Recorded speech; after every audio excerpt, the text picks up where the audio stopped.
गुरबाणी शब्द विचार। अज दे अमृतमई बचनां दा पाठ भाई साहब जी पासों सरवण कीता है। पवित्र बाणी दी विचार दे नाल सांझ पाउण लई जो समां प्राप्त हो रहा है, मन बिरतियां नूं इकागर करते हुए निमाणे जे हो के चवर छतर तखत दे मालिक धन गुरु ग्रंथ साहिब महाराज जी के पावन चरणों विच जुड़न दा यतन करिए। सबना दियां हाजरियां समरथ सतगुरु जी के पावन चरणों विच लग जान। धन गुरु नानक साहिब जी अज दे अमृतमई बचनां दे द्वारा जो सानू मनुखी दुनियावी जीवां नूं समझाउणा चाहुंदे हन, एक मन एक चित हो के समझण दा यतन करिए जी। वाहिगुरु साहिब जी। जप जी साहिब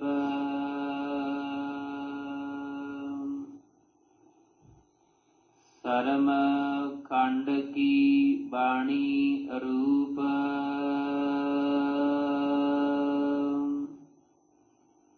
तिथै काढ़त कढ़ियै बहुत अनूप।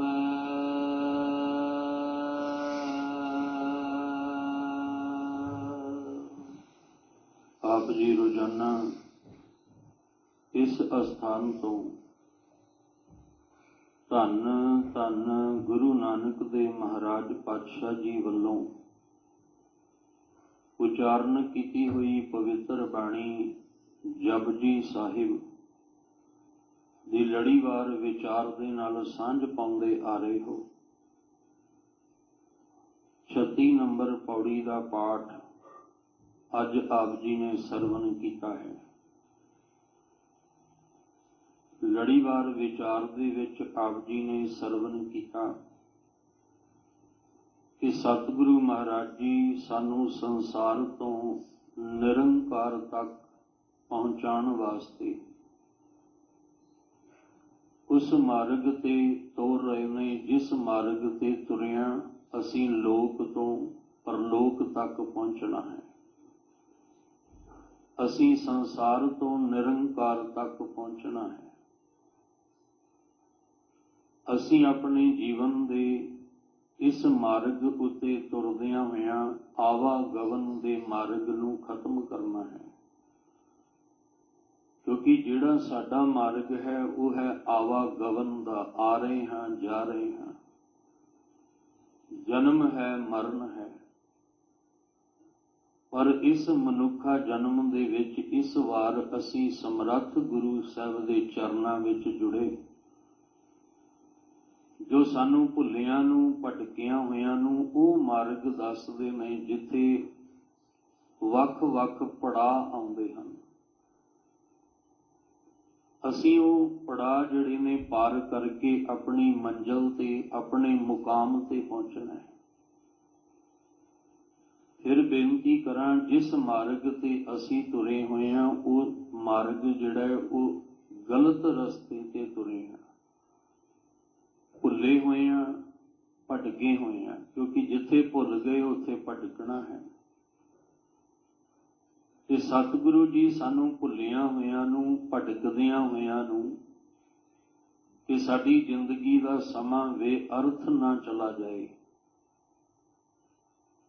साडे इस मनुखा जन्म नूं सफल करन लई ये मार्ग दसदे ने। भूले मार्ग जिन्हें बताया ऐसा गुर वड भागी पाया। जिन्हों मार्ग दसिया उहदे वड्डे भाग, ते जिहड़े वड्डे भाग सन उन्होंने फिर वो ज्ञान वाला रस्ता जिहड़ा सी समझ लिया। क्योंकि देखो पुछना गल होर है, समझना गल होर है। कई बार बंदा रस्ता पुछदा है काली काली दे नाल, दसन वाला हजे दस रहा हुंदा है ते इह अगों तुर पैंदा है, ते फिर वो ਦੱਸਣ ਵਾਲਾ ਕਹਿੰਦਾ ਵੀ ਪਹਿਲਾਂ ਚੰਗੀ ਤਰ੍ਹਾਂ ਰਸਤੇ ਨੂੰ ਸਮਝ ਤਾਂ ਲੈ, ਪਰ ਜੇ ਉਹ ਨਹੀਂ ਸਮਝ ਕੇ ਤੁਰਿਆ ਅਗਾਂਹ ਜਾ ਕੇ ਫਿਰ ਉਹਨੂੰ ਪੁੱਛਣਾ ਪਏਗਾ, ਫਿਰ ਜਾ ਕੇ ਉਹਦੇ ਕਦਮ ਰੁਕ ਜਾਣਗੇ, ਫਿਰ ਉੱਥੇ ਦੁਬਿਧਾ ਬਣ ਜਾਏਗੀ ਵੀ ਮੈਂ ਹੁਣ ਕਿਹੜੇ ਰਸਤੇ ਜਾਵਾਂ ਕਿਹੜੇ ਨਾ ਜਾਵਾਂ। ਜੇ ਚੰਗੀ ਤਰ੍ਹਾਂ ਗੱਲ ਸਮਝ ਵਿੱਚ ਆ ਗਈ ਫਿਰ ਅਸੀਂ ਭਟਕਾਂਗੇ ਨਹੀਂ, ਫਿਰ ਅਸੀਂ ਜਿਹੜਾ ਉਹ ਸਿੱਧੇ ਉਸ ਮਾਰਗ ਉੱਤੇ ਚੱਲਦੇ ਰਵਾਂਗੇ। ਸਾਡੇ ਰਸਤੇ ਜਿਹੜੇ ਨੇ ਉਹ ਗਲਤ ਹੋ ਗਏ, ਕੋਈ ਕਿਸੇ ਰਸਤੇ ਤੁਰ ਪਿਆ, ਕੋਈ ਕਿਸੇ ਰਸਤੇ, ਕਿਸੇ ਨੇ ਪੂਰਬ ਵੱਲ ਨੂੰ ਮੂੰਹ ਕਰ ਲਿਆ ਇਹ ਸੋਚ ਕੇ ਵੀ ਸਾਡੀ ਮੰਜ਼ਿਲ ਇਸ ਪਾਸੇ, ਕਿਸੇ ਨੇ ਪੱਛਮ ਵਾਲੇ ਪਾਸੇ ਨੂੰ ਮੂੰਹ ਕਰ ਲਿਆ ਇਹ ਸੋਚ ਕੇ ਕਿ ਮੇਰੀ ਮੰਜ਼ਿਲ ਪੱਛਮ ਵਾਲੇ ਪਾਸੇ, ਕਿਸੇ ਨੇ ਸੋਚ ਲਿਆ ਵੀ ਮੇਰੀ ਮੰਜ਼ਿਲ ਦੱਖਣ ਵਾਲੇ ਪਾਸੇ ਹੈ, ਉਹਨੇ ਦੱਖਣ ਨੂੰ ਮੂੰਹ ਕਰ ਲਿਆ, ਕਿਸੇ ਨੇ ਪੂਰਬ ਨੂੰ, ਪੱਛਮ ਨੂੰ, ਉੱਤਰ ਨੂੰ, ਦੱਖਣ, ਭਾਵ ਚਾਰੇ ਪਾਸੇ ਅਸੀਂ ਆਪਣੇ ਮੁੱਖ ਵੱਖ-ਵੱਖ ਕਰ ਲਏ ਇਹ ਸੋਚ ਕੇ ਵੀ ਸਾਡੀ ਮੰਜ਼ਿਲ ਇਸ ਰਾਹ ਤੇ ਆਏਗੀ।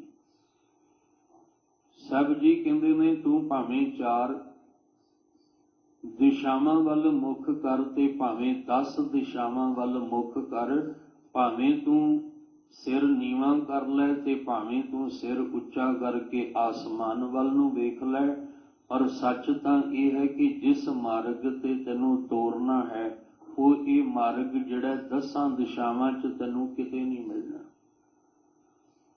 ਤੈਨੂੰ ਹਾਰ ਕੇ ਫਿਰ ਆ ਕੇ ਪੁੱਛਣਾ ਹੀ ਪੈਣਾ ਹੈ।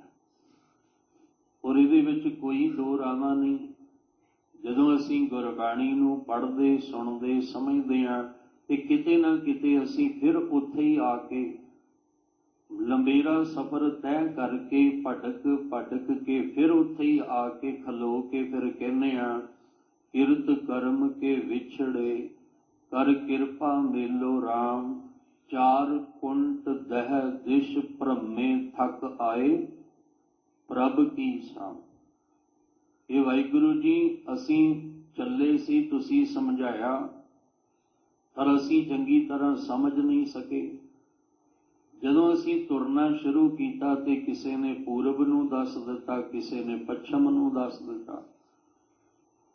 4 ਕੁੰਟ ਦਹ ਦਿਸ਼ ਭ੍ਰਮੇ, ਅਸੀਂ 10 ਦਿਸ਼ਾਵਾਂ ਵਿੱਚ ਭਟਕ ਕੇ ਹਾਰ ਕੇ ਫਿਰ ਉੱਥੇ ਹੀ ਆ ਕੇ ਖਲੋ ਗਏ ਹਾਂ। ਇਸ ਲਈ ਸਤਿਗੁਰੂ ਜੀ ਜੋ ਗੁਰਬਾਣੀ ਵਿੱਚ ਸਾਨੂੰ ਕਹਿੰਦੇ ਆ ਉਹਨੂੰ ਸਮਝ ਕੇ ਚੱਲਣਾ ਪੈਣਾ। ਰਹਾਉ ਦਾ ਮਤਲਬ ਕੀ ਸੀ? ਰੁਕਣਾ। ਜਿਵੇਂ ਅਸੀਂ ਕਿਤੇ ਰਸਤੇ ਤੇ ਜਾਈਏ ਤੇ ਅੱਗੇ ਲਿਖਿਆ ਹੁੰਦਾ ਠਹਿਰੋ, ਠਹਿਰੋ ਦਾ ਮਤਲਬ ਹੈ ਵੀ ਇੱਥੇ ਗੱਲ ਕੁਛ ਹੈ ਜਿਹੜੀ ਰੁਕ ਕੇ ਸਮਝ ਕੇ ਚੱਲਣ ਵਾਲੀ ਹੈ। ਇਸੇ ਤਰ੍ਹਾਂ ਰਹਾਉ ਦਾ ਮਤਲਬ ਸੀ ਠਹਿਰੋ, ਕਿ ਤੁਸੀਂ ਰੁਕਣਾ ਹੈ ਤੇ ਰੁਕ ਕੇ ਫਿਰ ਅਗਾਂਹ ਨੂੰ ਸਮਝ ਕੇ ਚੱਲਣਾ। ਇਹ ਜੋ ਇੱਕ ਪੌੜੀ ਦਾ ਪਾਠ ਆਪਾਂ ਜਪਜੀ ਸਾਹਿਬ ਦੇ ਵਿੱਚੋਂ ਦੀ ਕਰਦੇ ਹਾਂ, ਇਹਨੂੰ ਸਮਝ ਕੇ ਹੀ ਅੱਗੇ ਚੱਲਣਾ ਸੀ, ਕਿਉਂਕਿ ਸਮਝ ਕੇ ਹੀ ਸਮਾਉਣਾ ਹੈ। ਜਿਹਨੇ ਗੁਰਬਾਣੀ ਨੂੰ ਸਮਝਿਆ ਨਹੀਂ ਉਹ ਕਦੇ ਸਮਾ ਨਹੀਂ ਸਕਦਾ। ਗੁਰਬਾਣੀ ਸਾਨੂੰ ਜੁਗਤੀ ਦੱਸਦੀ ਹੈ, ਤਰੀਕਾ, ਤੇ ਜਿੰਨਾ ਚਿਰ ਸਾਡੇ ਕੋਲ ਤਰੀਕਾ ਨਹੀਂ ਹੋਏਗਾ, ਜੁਗਤੀ ਨਹੀਂ ਹੋਏਗੀ, ਉਨਾ ਚਿਰ ਗੱਲ ਨਹੀਂ ਬਣਨੀ। ਕੋਈ ਵੀ ਚੀਜ਼ ਹੈ ਜੋ ਅਸੀਂ ਬਿਲਡਿੰਗ ਦੇਖਦੇ ਹਾਂ ਉਹਦੇ ਲਈ ਉਹਨੂੰ ਤਿਆਰ ਕਰਨ ਲਈ ਵੀ ਤੇ ਇੱਕ ਤਰੀਕਾ ਚਾਹੀਦਾ ਹੈ, ਇੱਕ ਨਕਸ਼ਾ ਚਾਹੀਦਾ ਹੈ, ਇੱਕ ਜੁਗਤੀ ਚਾਹੀਦੀ ਹੈ। ਜਿਹੜਾ ਅਸੀਂ ਤਨ ਉੱਤੇ ਵਸਤਰ ਪਾਇਆ ਇਹਨੂੰ ਬਣਾਉਣ ਦੀ ਵੀ ਇੱਕ ਜੁਗਤੀ ਹੈ ਤੇ ਇਹਨੂੰ ਸਿਉਣ ਦੀ ਵੀ ਇੱਕ ਜੁਗਤੀ ਹੈ। ਭੋਜਨ ਅਸੀਂ ਖਾਂਦੇ ਹਾਂ ਉਹਨੂੰ ਤਿਆਰ ਕਰਨ ਦੀ ਵੀ ਇੱਕ ਜੁਗਤੀ ਹੈ ਤੇ ਉਹਨੂੰ ਜਿਹੜਾ ਉਹ ਪਕਾਉਣ ਦੀ ਵੀ ਇੱਕ ਜੁਗਤੀ ਹੈ। ਕੋਈ ਵੀ ਚੀਜ਼ ਹੈ ਉਹ ਜੁਗਤੀ ਤੋਂ ਬਿਨਾਂ, ਤਰੀਕੇ ਤੋਂ ਬਿਨਾਂ ਨਹੀਂ। ਜਿਹਾ ਸਰੀਰਕ ਢਾਂਚਾ ਖੜਾ ਕੀਤਾ ਮਾਲਕ ਨੇ ਵੀ ਕਿਸੇ ਜੁਗਤੀ ਨਾਲ ਹੀ ਹੈ, ਇਹ ਵੀ ਕਿਸੇ ਤਰੀਕੇ ਨਾਲ ਹੈ। ਮਸ਼ੀਨਰੀਆਂ ਚੱਲ ਰਹੀਆਂ ਨੇ ਉਹ ਕਿਸੇ ਜੁਗਤੀ ਨਾਲ ਹੀ ਚੱਲ ਰਹੀਆਂ ਨੇ।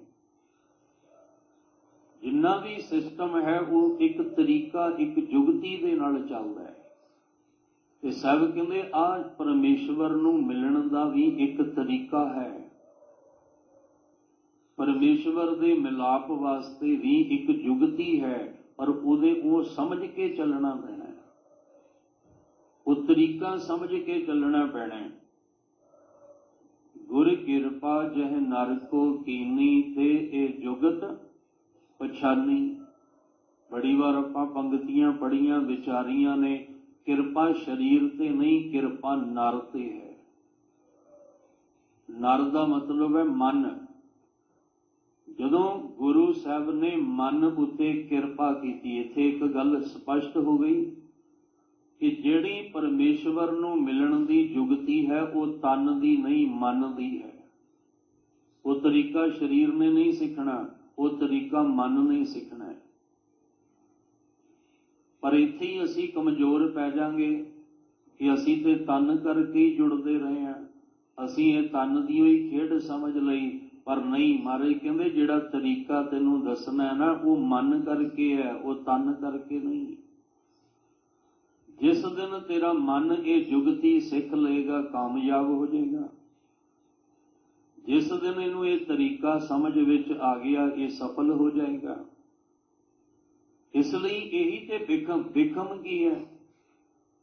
बिखम ते यही है, शरीर करके अखां करके बाणी नूं पढ़ना कोई औखा नहीं है, कन्नां दे विच सुनना कोई औखा नहीं है, जुबान तो बोलना कोई औखा नहीं, औखा ते मन करके है। बिखम मार्ग किहड़ा सी? बिखम मार्ग शरीर दा नहीं सी, बिखम मार्ग मन दा सी। असीं पहाड़ां दे जाने आ, किन्ने औखे औखे रस्ते आउंदे आ, किन्ने कठन कठन रस्ते आउंदे आ, पर पुरातन समय च वेखांगे उत्थे अज वांगू रस्ते भी नहीं सी हुंदे। अज ते पहाड़ां नूं चीरन वास्ते मशीनां आ गईयां, वो पहाड़ नूं चीर चीर के रस्ते बनाए जा रहे हैं। पर पुरातन समय विच जदों बिल्कुल छोटा जिहा रस्ता सी, उहदे विचों लंघना किन्ना भी गड्डी इक्को ही मसां लंघदी सी। अज जिवें जिवें सानूं तरीका समझ विच आया जुगती, असीं वो रस्ते चौड़े करने शुरू कर दिते। जिवें जिवें सानूं समझ आई गई, पर जिन्हों समझ आई उहदे वास्ते सौखा होया, जिन्हों नहीं आई उहदे वास्ते ते अज भी औखा है। साहब जी कहंदे ये बिखम मार्ग है। ये बिखम मार्ग क्यों है? क्योंकि मन नहीं सुनदा, मन नहीं समझदा, मन नहीं तुरदा। औखा ते मन दा है, शरीर ते तुर पिया, शरीर ते उठ गया, शरीर ते इशनान भी कर गया, शरीर ते आके बैठ भी गया, पर मन ना उठिया ते ना इशनान करदा है, ना बाणी दे सरोवर विच चुब्भी लाउंदा है, ते ना ही ये गल समझण नूं तैयार है। इहनूं कहंदे आ बिखम मार्ग, जिथे लभ लोभ दा हंकार दा त्याग करना है। ये शरीर ने हंकार दा त्याग नहीं करना, मन ने हंकार दा त्याग करना है। ताही ते आख्या सी, भगतां की चाल नराली, चालां नराली भगतां केरी, बिखम मार्ग चलना। ਜਿਹੜੇ मार्ग ते तुसीं तुरना है, उथे तुहानूं पहलां बहुत कठिनाई आएगी, बहुत औखा होवेगा, बड़ी मुश्किल आएगी। पर जिस दिन उस मार्ग की जुगती समझ लोगे, समझ गल ते समझण दी है, जदों समझ लोगे तुहाडे लई सौखा है। अज भी कईयां नूं अंम੍ਰਿਤ वेले उठना औखा लगदा है। अज भी अंम੍ਰਿਤ वेले उठ के इशनान करना औखा लगता है, पर जिन्हां दा नेम बन गया उन्हां लई ते बहुत सौखा है। वो कहंदे साडे कोलों ते रह ही नहीं हुंदा, अंम੍ਰਿਤ वेला हुंदियां ही साडा ते मन काला पैण लग जांदा है। कई जिहड़े आ वो उठदियां सार, जिवें गुरु साहब ने एक जुगती वो तरीका ही है ना, उन्होंने समझ के चलना सी। गुर सतगुर का जो सिख अखाए, सो भलकै उठ हर नाम ते आवे, उद्यम करे भलके प्रभाती, इशनान करे अमृत सर। वो एक जुगती है, वो एक तरीका है, ते जिन्हें उस तरीके नूं जुगती नूं समझ लिया वो महान हो गया। वो बहुत उन्होंने असल विच कह सकते हैं ये महापुरुष बन गया, ये महान हो। असी गुरु द्वारे इसलिए आ रहे हैं कि साडा मन एक दिन वो गुण ग्रहण कर लवे, जिथे असी महान हो जाइए। हजे तां आ ही रहे हैं ना, अजे ते आ रहे हैं, बैठ रहे हैं, सुन रहे हैं, पर जिहड़ा समझ के समाएगा वो महान है। वो महान है। सिर्फ बाहर का चोला पहनण नाल कोई महान नहीं हो जाता, पर लगभग असीं बाहर दे चोले जिन्हां ने वधिया तो वधिया पहन के अडंबर रच लिया, असीं उन्हां नूं महान दी मोहर लाती। असीं उन्हां उत्ते महान दी मोहर ला के, महापुरुष दी मोहर ला के बिठा दिता। की वेखिया? उन्हां दा अडंबर रचिया वेखिया। की वेखिया? 4 10 20 जाने उहदे नाल वेखे, जां उहदा पहरावा वेखिया। अज साडा पहरावा ही खिच दा केंद्र बनिया, जद कि जिहड़ा महापुरुष हुंदा है वो ते सादगी वाला हुंदा है। उते दुनिया के रंगां दे विच रंगदा ही नहीं, उहदे लई ते ये सारे रंग फिक्के पै जांदे ने। उते स्वादां दे विच पैंदा ही कोई नहीं, उहदे लई ते सारे स्वाद फिक्के पै जांदे ने। जिहड़ा असल विच महापुरुष हुंदा ना, ਉਹ ਤਾਂ एक गल कहंदा है, शक्कर खंड निवात गुड़ माखियो माजा दुध सभे वस्तु मिठियां रब ना पूजन तुद। उते नाम दा स्वादी हुंदा है, वो नाम दा ही स्वाद दूजियां नूं वंडदा है। ते जिहड़े दुनिया दे पदार्थां दे स्वादां विच पए होए पदार्थ ही अपने अडंबर रच के वंड रहे आ, वो कित्थों दे महापुरुष बन गए।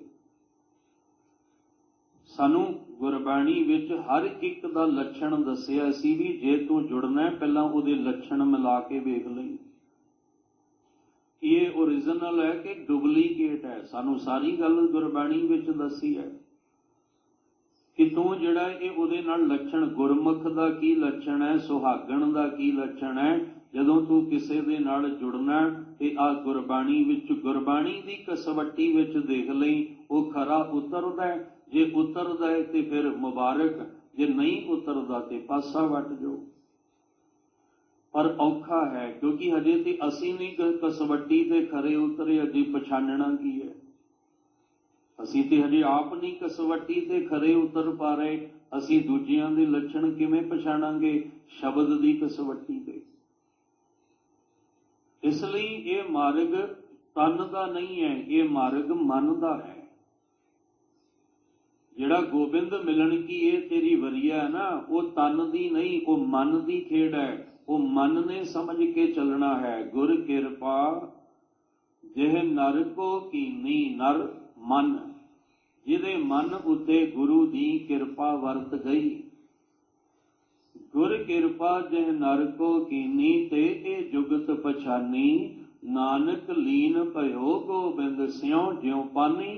संग पानी, जिन्हें जुगत पछाण लई, वो नर फिर अगे नहीं चलता, वो पिछां नूं मुड़दा है। उल्टी गंग वहायन, उल्टी गंग वहायन का मतलब की सी? मन हजे अगे नूं चलदा है, ये शरीर नाल जुड़ के चलदा है। ये मन की अटैचमेंट हजे शरीर नाल है। मन हजे अखां राही बाहर देखना चाहुंदा है। मन हजे कन्नां राही बाहर दे बोल सुनना चाहुंदा है। मन हजे बाहर दीयां गल्लां ही इस जुबान तो करना चाहुंदा है। मन हजे अपने ज्ञान कर्म इंद्रियां नूं बाहर दुनिया विच ही जोड़ के रखना चाहुंदा है। पर जिस दिन जुगत समझ आ गई ना, उस दिन मन पिछे नूं मुड़ेगा। इहनूं कहंदे आ उल्टी गंग। मन फिर पिछे अगे नूं नहीं चलेगा, मन फिर पिछे नूं चलेगा, क्योंकि उन्होंने पता भी मेरी मंजिल पिछे है। मेरा मुकाम जिहड़ा अगे नूं नहीं, मेरा मुकाम पिछां नूं है। मैं ते उस रब्बी जोत विचों निकल के आया। मैं ते अपना मूल जिहड़ा सी वो भुला के बैठ गया कि मेरा मूल की है। मैं ते शरीर नाल जुड़ के बस शरीर दे ही रस पदार्थ जिहड़े आ वो प्राप्त कर ले। जिस दिन मन नूं जुगती समझ आ गई ना, पिछले दिन ही आप जी नाल सांझ पाई सी, उस दिन फिर की होएगा? अखीं बाजों वेखना बिन कन्ना सुनना। उदों फिर अखां ते कन्नां की लोड़ नहीं पैनी, क्योंकि मन फिर पिछे नूं चलेगा। उन्होंने पता है मन तू जोत स्वरूप है, फिर मन अगे नूं नहीं तुरेगा। दो तरह का ज्ञान असी लैके चलते हैं, विज्ञान ते ब्रह्म ज्ञान। विज्ञान लई मन अगे तुरेगा, ब्रह्म ज्ञान लई मन पिछे तुरेगा। ਜਿਹੜਾ ਵਿਗਿਆਨ ਹੈ ਉਹਦੇ ਲਈ ਸਾਨੂੰ ਆਪਣੇ ਦਿਮਾਗ ਦੀ ਜਿੱਦਾਂ ਦਾਇਰਾ ਵਧਾਉਣਾ ਪਏਗਾ ਜੇ ਅਸੀਂ ਕੁਦਰਤ ਨੂੰ ਸਮਝਣਾ। ਫਿਰ ਵਿਗਿਆਨ ਦੀ ਲੋੜ ਹੈ। ਤੇ ਜੇ ਕੁਦਰਤ ਵਿੱਚ ਕਾਦਰ ਨੂੰ ਸਮਝਣਾ ਫਿਰ ਸਾਨੂੰ ਬ੍ਰਹਮ ਗਿਆਨ ਦੀ ਲੋੜ ਹੈ। ਉਹਦੇ ਲਈ ਫਿਰ ਸਾਨੂੰ ਅੱਗੇ ਨਹੀਂ, ਫਿਰ ਸਾਨੂੰ ਪਿੱਛੇ ਤੁਰਨਾ ਪਏਗਾ। ਕਿਉਂਕਿ ਅਸੀਂ ਨਾਮ ਦਾ ਰਸ ਲੈ ਕੇ ਆਪਣੇ ਆਤਮਿਕ ਮੰਡਲ ਤੇ ਪਹੁੰਚਾਉਣਾ ਹੈ। ਉੱਥੇ ਫਿਰ ਇਹ ਬਾਹਰ, ਕਿਉਂਕਿ ਉਹ ਅਖੜੀਆਂ ਹੋਰ ਨੇ ਜਿਨ੍ਹਾਂ ਨਾਲ ਉਸ ਵਾਹਿਗੁਰੂ ਦਾ ਦੀਦਾਰ ਕਰਨਾ। ਸੇ ਅਖੜੀਆਂ ਬੇਅੰਨ। ਉਹ ਮਨ ਦੀਆਂ ਅੱਖਾਂ ਉੱਥੇ ਹਜੇ ਮਨ ਦੀਆਂ ਅੱਖਾਂ ਬੰਦ ਨੇ, ਬਾਹਰ ਦੀਆਂ ਅੱਖਾਂ ਖੁੱਲੀਆਂ ਨੇ। ਹਜੇ ਮਨ ਦੇ ਕੰਨ ਬੰਦ ਨੇ, ਇਹ ਬਾਹਰ ਦੇ ਕੰਨ ਖੁੱਲੇ ਨੇ। ਅਜੇ ਮਨ ਦਾ ਜਿਹੜਾ ਉਹ ਬੋਲਣ ਵਾਲਾ ਜਿਹੜਾ ਪਾਰਟ ਹੈ ਉਹ ਬੰਦ ਹੈ, ਅਜੇ ਮੁੱਖ ਬਾਹਰਲਾ ਖੁੱਲ੍ਹਾ ਹੈ। ਪਰ ਜਿਸ ਦਿਨ ਮਨ ਦੇ ਕੰਨ ਖੁੱਲ ਗਏ, ਮਨ ਦੀਆਂ ਅੱਖਾਂ ਖੁੱਲ ਗਈਆਂ ਨਾ, ਜਿਸ ਦਿਨ ਮਨ ਬੋਲਣ ਲੱਗ ਗਿਆ ਉਸ ਦਿਨ ਆ ਬਾਹਰ ਦਾ ਮੂੰਹ ਬੰਦ ਹੋ ਜਾਏਗਾ। ਉਸ ਦਿਨ ਬਾਹਰ ਦੀਆਂ ਅੱਖਾਂ ਬੰਦ ਹੋ ਜਾਣਗੀਆਂ, ਕੰਨ ਜਿਹੜੇ ਆ ਉਹ ਬੰਦ। ਕਿਉਂਕਿ ਫਿਰ ਅੰਦਰ ਦੀ ਖੇਡ ਸ਼ੁਰੂ ਹੋਣੀ ਹੈ। ਅਜੇ ਤੇ ਅਸੀਂ ਬਾਹਰ ਦੀ ਖੇਡ ਹੀ ਹੈ। ਤਾਂ ਹੀ ਤੇ ਮਹਾਰਾਜ ਨੇ ਕਿਹਾ ਸੀ ਕਿ ਤੂੰ ਬਾਹਰ ਦੀ ਖੇਡ ਤਾਂ ਬਣਾ ਲਈ, ਪਰ ਅੰਦਰ ਦੀ ਕਿਹਨੇ ਬਣਾਉਣੀ ਸੀ? ਜੀਓ ਮੈਲੇ ਬਾਹਰੋਂ ਨਿਰਮਲ। ਤੂੰ ਬਾਹਰੋਂ ਤਾਂ ਨਿਰਮਲ ਹੋ ਗਿਆ, ਬਾਹਰੋਂ ਤੇ ਮਹਾਨ ਹੋ ਗਿਆ, ਬਾਹਰੋਂ ਤੇ ਤੂੰ ਰੱਬ ਵੀ ਬਣ ਕੇ ਬਹਿ ਗਿਆ, ਭਗਵਾਨ ਵੀ ਆਪਣੇ ਆਪ ਨੂੰ ਕਹਾ ਲਿਆ, ਮਹਾਂਪੁਰਸ਼ ਵੀ ਆਪਣੇ ਆਪ ਨੂੰ ਕਹਾ ਲਿਆ, ਤੇ ਅੰਦਰੋਂ ਤੇ ਮੈਲੇ ਦਾ ਮੈਲਾ ਹੈ। ਬਾਹਰੋਂ ਤਾਂ ਆਪਣੇ ਆਪ ਨੂੰ ਤੂੰ ਘੜ ਲਿਆ, ਜਿਵੇਂ ਘੜਨਾ ਚਾਹੁੰਦਾ ਸੀ ਤੂੰ ਘੜ ਲਿਆ। ਉਹ ਸਾਡੇ ਕੋਲ ਉਹਦੀ ਜੁਗਤੀ ਸੀ, ਅਸੀਂ ਘੜ ਲਿਆ ਬਾਹਰੋਂ। ਆਪਣੇ ਆਪ ਨੂੰ ਅਸੀਂ ਜਿਵੇਂ ਘੜਨਾ ਚਾਹੁੰਦੇ ਸੀ ਅਸੀਂ ਉਸੇ ਤਰ੍ਹਾਂ ਘੜ ਲਿਆ। ਪਰ ਅੰਦਰੋਂ ਕਿਵੇਂ ਘੜਨਾ ਸੀ? ਅੰਦਰੋਂ ਤੇ ਅੰਨ ਘੜੇ ਪਏ ਆ। ਮਨ ਕਿਤੇ ਤੁਰਿਆ, ਸੁਰਤ ਕਿਤੇ ਤੁਰੀ ਹੈ, ਬੁੱਧ ਕਿਤੇ ਹੈ, ਚਿੱਤ ਕਿਤੇ ਹੋਰ ਲੱਗਾ ਹੋਇਆ ਹੈ। ਬਾਹਰੋਂ ਤੇ ਅਸੀਂ ਘੜ ਕੇ ਆਪਣੇ ਆਪ ਨੂੰ ਸੁੰਦਰ ਬਣਾ ਲਿਆ। ਫਿਰ ਬੇਨਤੀ ਕਰਾਂ ਆਪਣੇ ਢੰਗ ਨਾਲ, ਹਾਲਾਂਕਿ ਉਹਨੇ ਸਾਨੂੰ ਸੁੰਦਰ ਬਣਾ ਕੇ ਹੀ ਭੇਜਿਆ, ਕੋਈ ਸ਼ੱਕ ਨਹੀਂ। ਪਰਮਾਤਮਾ ਨੇ ਸਾਨੂੰ ਸਾਜ ਸਵਾਰ ਸ਼ਿੰਗਾਰ ਕੇ ਸੁੰਦਰ ਬਣਾ ਕੇ ਹੀ ਭੇਜਿਆ। ਚਲੋ ਨਹੀਂ ਸਾਨੂੰ ਪਸੰਦ ਆਇਆ, ਸਾਨੂੰ ਤਰੀਕੇ ਸਮਝ ਆ ਗਏ, ਅਸੀਂ ਆਪਣੇ ਢੰਗ ਨਾਲ ਸੁੰਦਰ ਹੋਣ ਲੱਗ ਗਏ। ਦੁਨੀਆ ਨੂੰ ਦਿਖਾਉਣ ਵਾਸਤੇ ਅਸੀਂ ਆਪਣਾ ਜਿਹੜਾ ਉਹ ਬਾਹਰੀ ਢਾਂਚਾ ਸੁੰਦਰ ਬਣਾ ਲਿਆ। ਹਰ ਪੱਖ ਦੇ ਵਿੱਚੋਂ ਦੀ ਪਹਿਲੇ ਆਪ ਜੀ ਨੂੰ ਪਤਾ ਹੈ ਕਿ ਲੋਕ ਤਾਂ ਮਿੱਟੀ ਦਾ ਘਰ ਬਣਾ ਕੇ ਵੀ ਰਹਿ ਲੈਂਦੇ ਸਨ, ਗੋਬਰ ਦਾ ਲੇਪ ਕਰਕੇ ਵੀ ਉਹ ਆਪਣੀ ਜ਼ਿੰਦਗੀ ਦਾ ਸਮਾਂ ਕੱਟ ਲੈਂਦੇ ਸਨ। ਪਰ ਅੱਜ ਬੰਦਾ ਕਹਿੰਦਾ ਨਹੀਂ, ਵਧੀਆ ਤੋਂ ਵਧੀਆ ਥਾਂ ਘਰ ਪੱਕਾ ਹੋਣਾ ਚਾਹੀਦਾ ਹੈ, ਉਹਦੇ ਵਿੱਚ ਵਧੀਆ ਤੋਂ ਵਧੀਆ ਸਾਰੀਆਂ ਚੀਜ਼ਾਂ ਹੋਣੀਆਂ ਚਾਹੀਦੀਆਂ। ਕਿਉਂਕਿ ਅਸੀਂ ਬਾਹਰੋਂ ਤਰੀਕਾ ਸਿੱਖ ਲਿਆ ਰਹਿਣ ਸਹਿਣ ਦਾ ਇੱਕ ਦੂਜੇ ਵੱਲ ਵੇਖ ਕੇ, ਪਰ ਅੰਦਰ ਵੇਖਾਂਗੇ ਤੇ ਅੰਦਰ ਹਜੇ ਅੰਨ ਘੜੇ ਹੀ ਪਏ ਆ, ਅੰਦਰੋਂ ਹਜੇ ਘੜਿਆ ਹੀ ਕੁਛ ਨਹੀਂ ਹੈ। ਬਾਹਰੋਂ ਤਾਂ ਪੱਥਰ ਨੂੰ ਦੇਖੋ, ਪੱਥਰ ਹੈ ਨਾ, ਅੰਨ ਘੜਿਆ, ਕੋਈ ਪੁੱਛਦਾ ਪਿਆ ਤੇ ਪਿਆ ਰਵੇ, ਕੋਈ ਨਹੀਂ ਵੇਖਦਾ। ਤੇ ਜੇ ਕੋਈ ਉਹਨੂੰ ਉਸੇ ਪੱਥਰ ਨੂੰ ਘੜ ਕੇ ਕੋਈ ਮੂਰਤੀ ਬਣਾ ਦੇ ਤੇ ਜਿਹੜਾ ਆਏਗਾ ਵੇਖ ਕੇ ਜਾਏਗਾ। ਪੱਥਰ ਤੇ ਉਹੀ ਹੈ, ਜਗ੍ਹਾ ਵੀ ਉਹੀ ਹੈ, ਪੱਥਰ ਵੀ ਉਹੀ ਹੈ, ਪਰ ਫਰਕ ਕੀ ਹੈ? ਪਹਿਲਾਂ ਅੰਨ ਘੜਿਆ ਸੀ, ਹੁਣ ਘੜਿਆ ਹੋਇਆ ਹੈ। ਪਹਿਲੇ ਅੰਨ ਘੜਿਆ ਪਿਆ ਸੀ, ਕੋਈ ਨਹੀਂ ਸੀ ਵੇਖਦਾ ਉਹਨੂੰ, ਹੁਣ ਉਹਨੂੰ ਕਿਸੇ ਨੇ ਥੋੜੀ ਛੈਣੀ ਲੈ ਕੇ ਉਹਨੂੰ ਘੜ ਦਿੱਤਾ।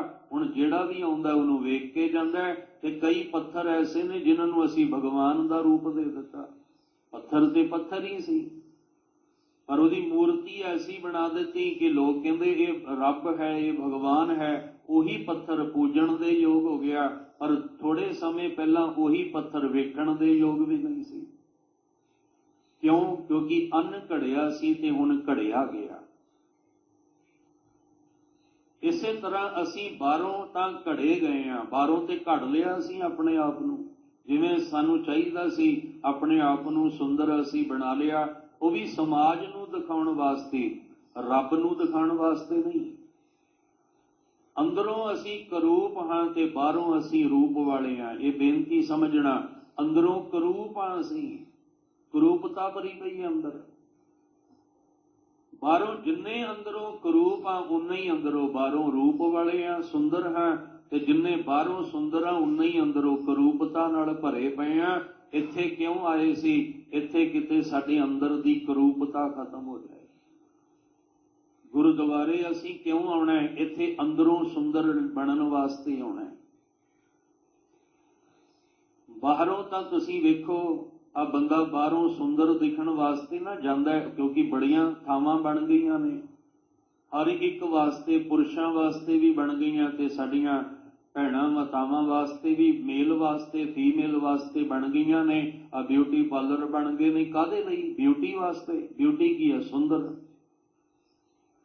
ਉਹ ਕਿਉਂ ਬਣ ਗਏ ਨੇ? ਆਪਣੇ ਆਪ ਨੂੰ ਸੁੰਦਰ ਬਣਾਉਣਾ। ਔਰ ਕਿਉਂ ਬਣਾ ਰਹੇ ਆ? 2-2 ਘੰਟੇ 3-3 ਘੰਟੇ 10 ਮਿੰਟ ਕਿਤੇ ਬੈਠ ਕੇ ਜਪਜੀ ਸਾਹਿਬ ਦਾ ਪਾਠ ਕਰਨਾ ਪੈ ਜੇ, ਬੜਾ ਔਖਾ ਹੈ।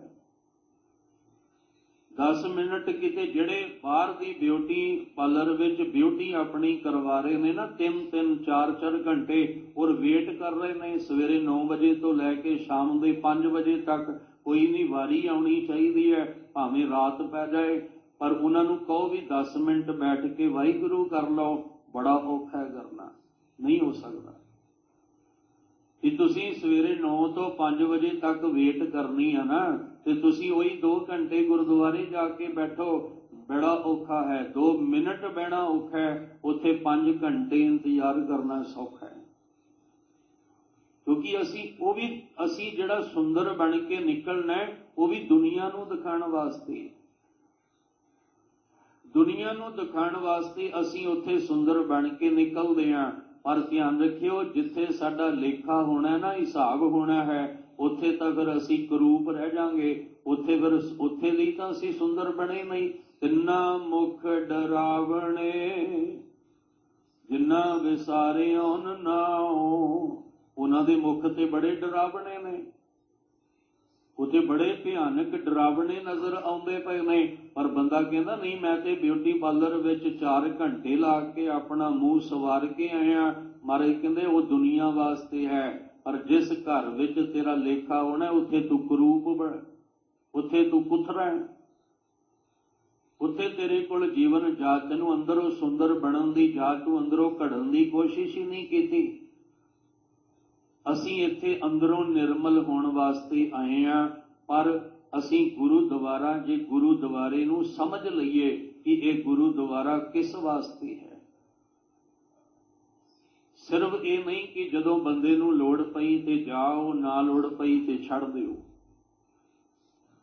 ਸਭ ਕਹਿੰਦੇ ਡਾਕਟਰ ਵੀ ਆਪਾਂ ਵੇਖਦੇ ਹਾਂ, ਉੱਥੇ ਵੀ ਸਾਨੂੰ ਕਈ ਘੰਟੇ ਵੇਟ ਕਰਨੀ ਪੈਂਦੀ ਹੈ ਸਪੈਸ਼ਲ ਡਾਕਟਰ ਨੂੰ ਮਿਲਣ ਵਾਸਤੇ। ਤੇ ਜਿਹੜਾ ਸਭ ਤੋਂ ਵੱਡਾ ਵੈਦ ਹੈ, ਮੇਰਾ ਵੈਦ ਗੁਰੂ ਗੋਬਿੰਦ ਦਾ, ਜਿਹਦੇ ਦਰਵਾਜ਼ੇ ਸਾਰਿਆਂ ਲਈ ਖੁੱਲੇ ਆ, ਕੋਈ ਕਿਸੇ ਲਈ ਵੇਟ ਨਹੀਂ ਕਰਨੀ।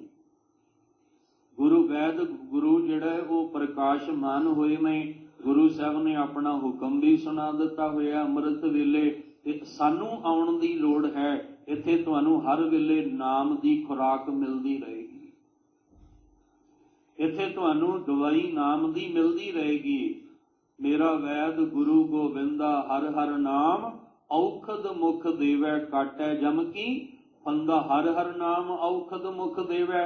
ਹੁਣ ਚਲੋ ਸੁਣ ਕੇ ਮੇਰੇ ਵਰਗਾ ਆ ਗਿਆ, ਮੱਥਾ ਟੇਕਿਆ ਤੇ ਪਰਿਕਰਮਾ ਕੀਤੀ, ਬਾਹਰ ਚਲਾ ਗਿਆ, ਬਾਹਰ ਜਾ ਕੇ ਕਹਿੰਦਾ ਉੱਥੇ ਤੇ ਨਾਮ ਦੀ ਔਖਦ ਮਿਲਦੀ ਕੋਈ ਨਹੀਂ ਸੀ ਪਈ, ਨਾਮ ਦੀ ਦਵਾਈ ਕੋਈ ਮਿਲਦੀ ਨਹੀਂ ਸੀ। ਕਿੱਥੇ ਮਿਲਦੀ ਹੈ? ਉਹ ਜਿਹੜਾ ਕੀਰਤਨ ਹੋ ਰਿਹਾ ਸੀ, ਉਹ ਜਿਹੜਾ ਸ਼ਬਦ ਪੜ੍ਹ ਰਹੇ ਸੀ ਭਾਈ ਸਾਹਿਬ, ਅਸਲ ਵਿੱਚ ਉਹ ਨਾਮ ਦਾ ਹੀ ਔਖਦ ਸੀ, ਉਹ ਨਾਮ ਦੀ ਦਵਾਈ ਸੀ।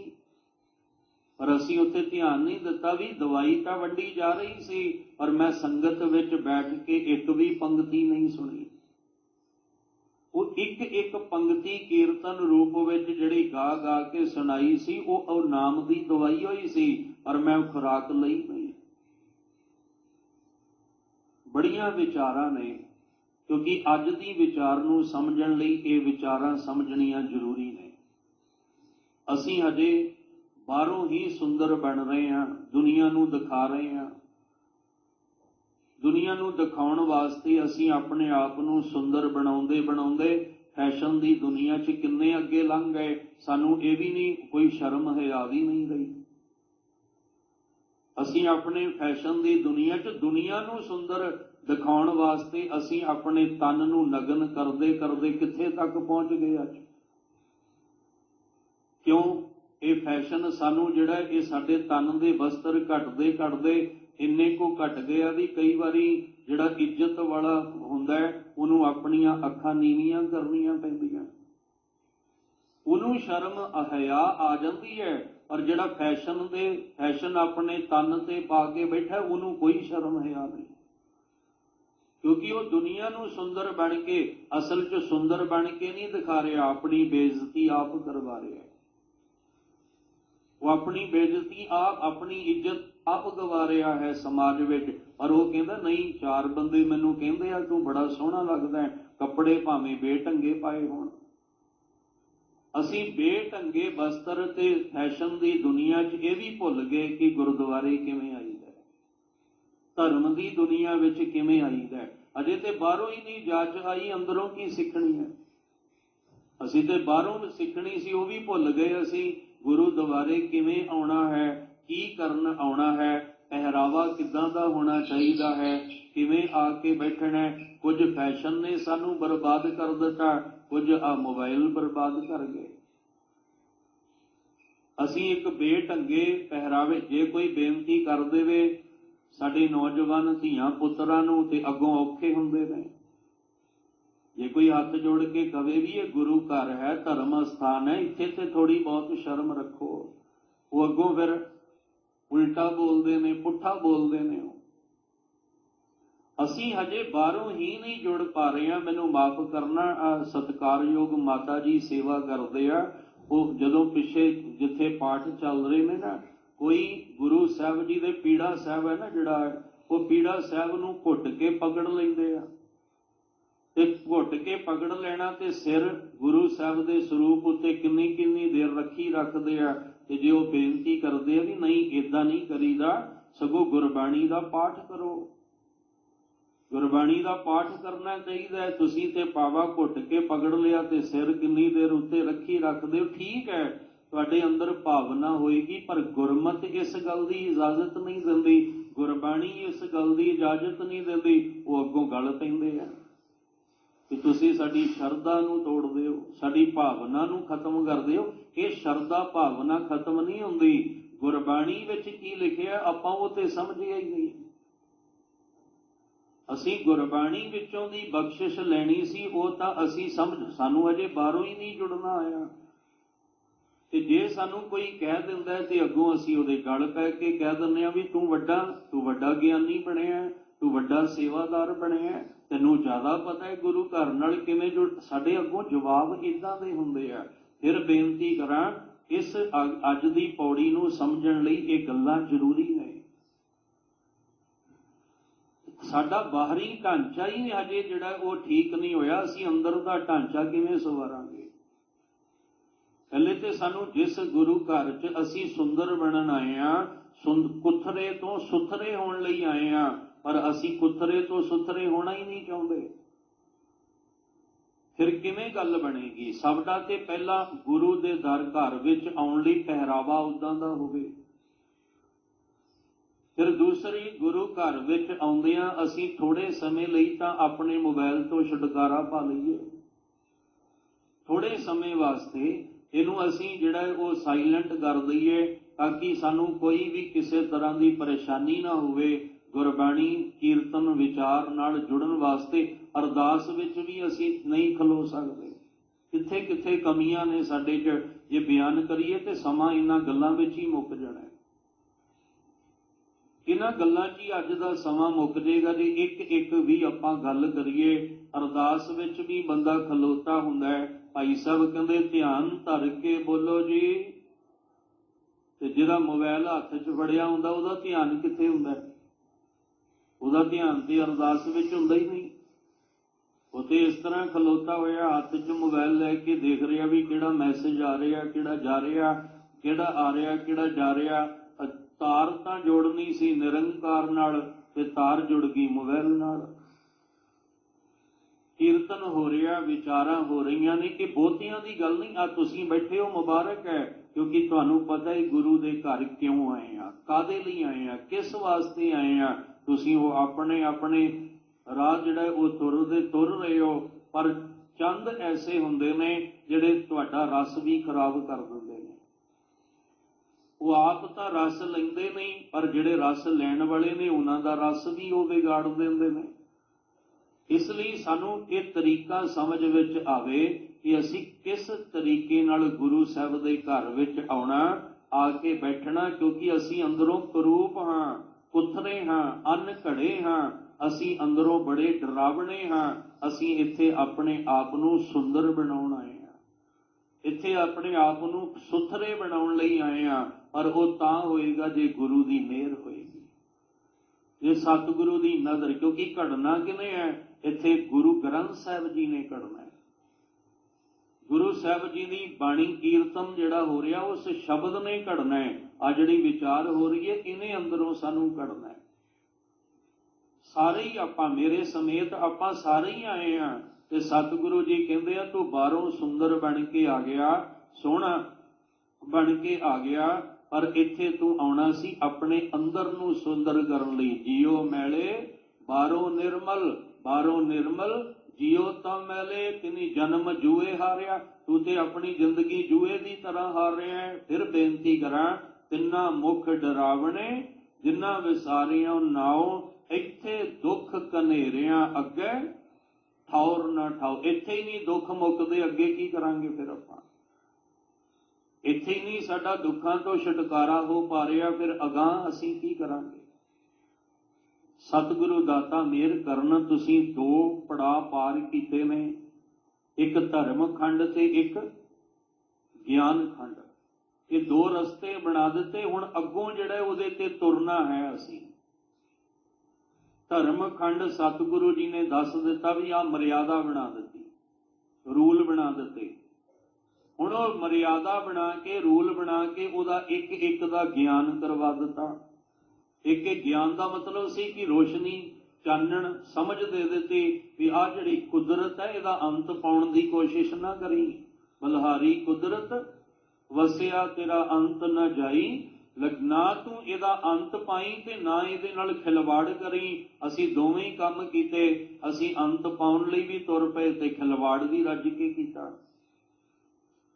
ਖਿਲਵਾੜ ਵੀ ਰੱਜ ਕੇ ਕੀਤਾ ਤੇ ਨੁਕਸਾਨ ਕਿਹਦਾ ਹੋਇਆ? ਉਲਟਾ ਨੁਕਸਾਨ ਵੀ ਤੇ ਸਾਡਾ ਆਪਣਾ ਹੀ ਹੋ ਰਿਹਾ ਹੈ। ਸਾਡੀਆਂ ਆਉਣ ਵਾਲੀਆਂ ਪੀੜ੍ਹੀਆਂ ਨੂੰ ਵੀ ਨੁਕਸਾਨ ਇਹਦਾ ਭੋਗਣਾ ਪਏਗਾ ਜੇ ਅੱਜ ਆਪਾਂ ਨਾ ਆਪਣਾ ਸੁਧਾਰ ਕੀਤਾ ਤਾਂ। ਕਿਉਂਕਿ ਸਾਡੇ ਤੋਂ ਪਹਿਲਾਂ ਜਿਨ੍ਹਾਂ ਨੇ ਕੁਦਰਤ ਨਾਲ ਖਿਲਵਾੜ ਕੀਤਾ ਸੀ, ਉਹਦਾ ਭੁਗਤਾਨ ਅੱਜ ਭੁਗਤ ਰਹੇ ਹੋ ਨਾ। ਤੇ ਜੇ ਅੱਜ ਵੀ ਆਪਾਂ ਨਾ ਸੁਧਰੇ ਤੇ ਆਉਣ ਵਾਲੇ ਸਮੇਂ 'ਚ ਭੁਗਤਾਨ ਭੁਗਤਣਾ ਪਏਗਾ। ਜੇ ਅੱਜ ਆਪਾਂ ਗੁਰੂ ਸਾਹਿਬ ਦੀ ਸਿੱਖੀ ਨੂੰ ਨਾ ਸੰਭਾਲਿਆ, ਗੁਰਮਤ ਨੂੰ ਨਾ ਸੰਭਾਲਿਆ, ਤੇ ਆਉਣ ਵਾਲਾ ਟਾਈਮ ਫਿਰ ਕਿੱਦਾਂ ਦਾ ਹੋਵੇਗਾ? ਸਤਿਗੁਰੂ ਮਹਾਰਾਜ ਜੀ ਕਿਰਪਾ ਕਰਨ, ਆਪਾਂ ਫਿਰ ਵਾਪਸ ਪੌੜੀ ਦੀ ਵਿਚਾਰ ਵੱਲ ਆਈਏ, ਕਿਉਂਕਿ ਗੱਲ ਅੱਜ ਘੜਨ ਦੀ ਹੈ। ਘੜਨਾ ਹੈ ਆਪਾਂ, ਆਪਣੇ ਆਪਣੇ ਅੰਦਰ ਨੂੰ ਘੜਨਾ ਹੈ। ਬਾਹਰੋਂ ਤੇ ਘੜ ਹੀ ਰਹੇ ਹਾਂ, ਬੜੀਆਂ ਥਾਵਾਂ ਬਣ ਗਈਆਂ ਨੇ ਘੜਨ ਵਾਸਤੇ।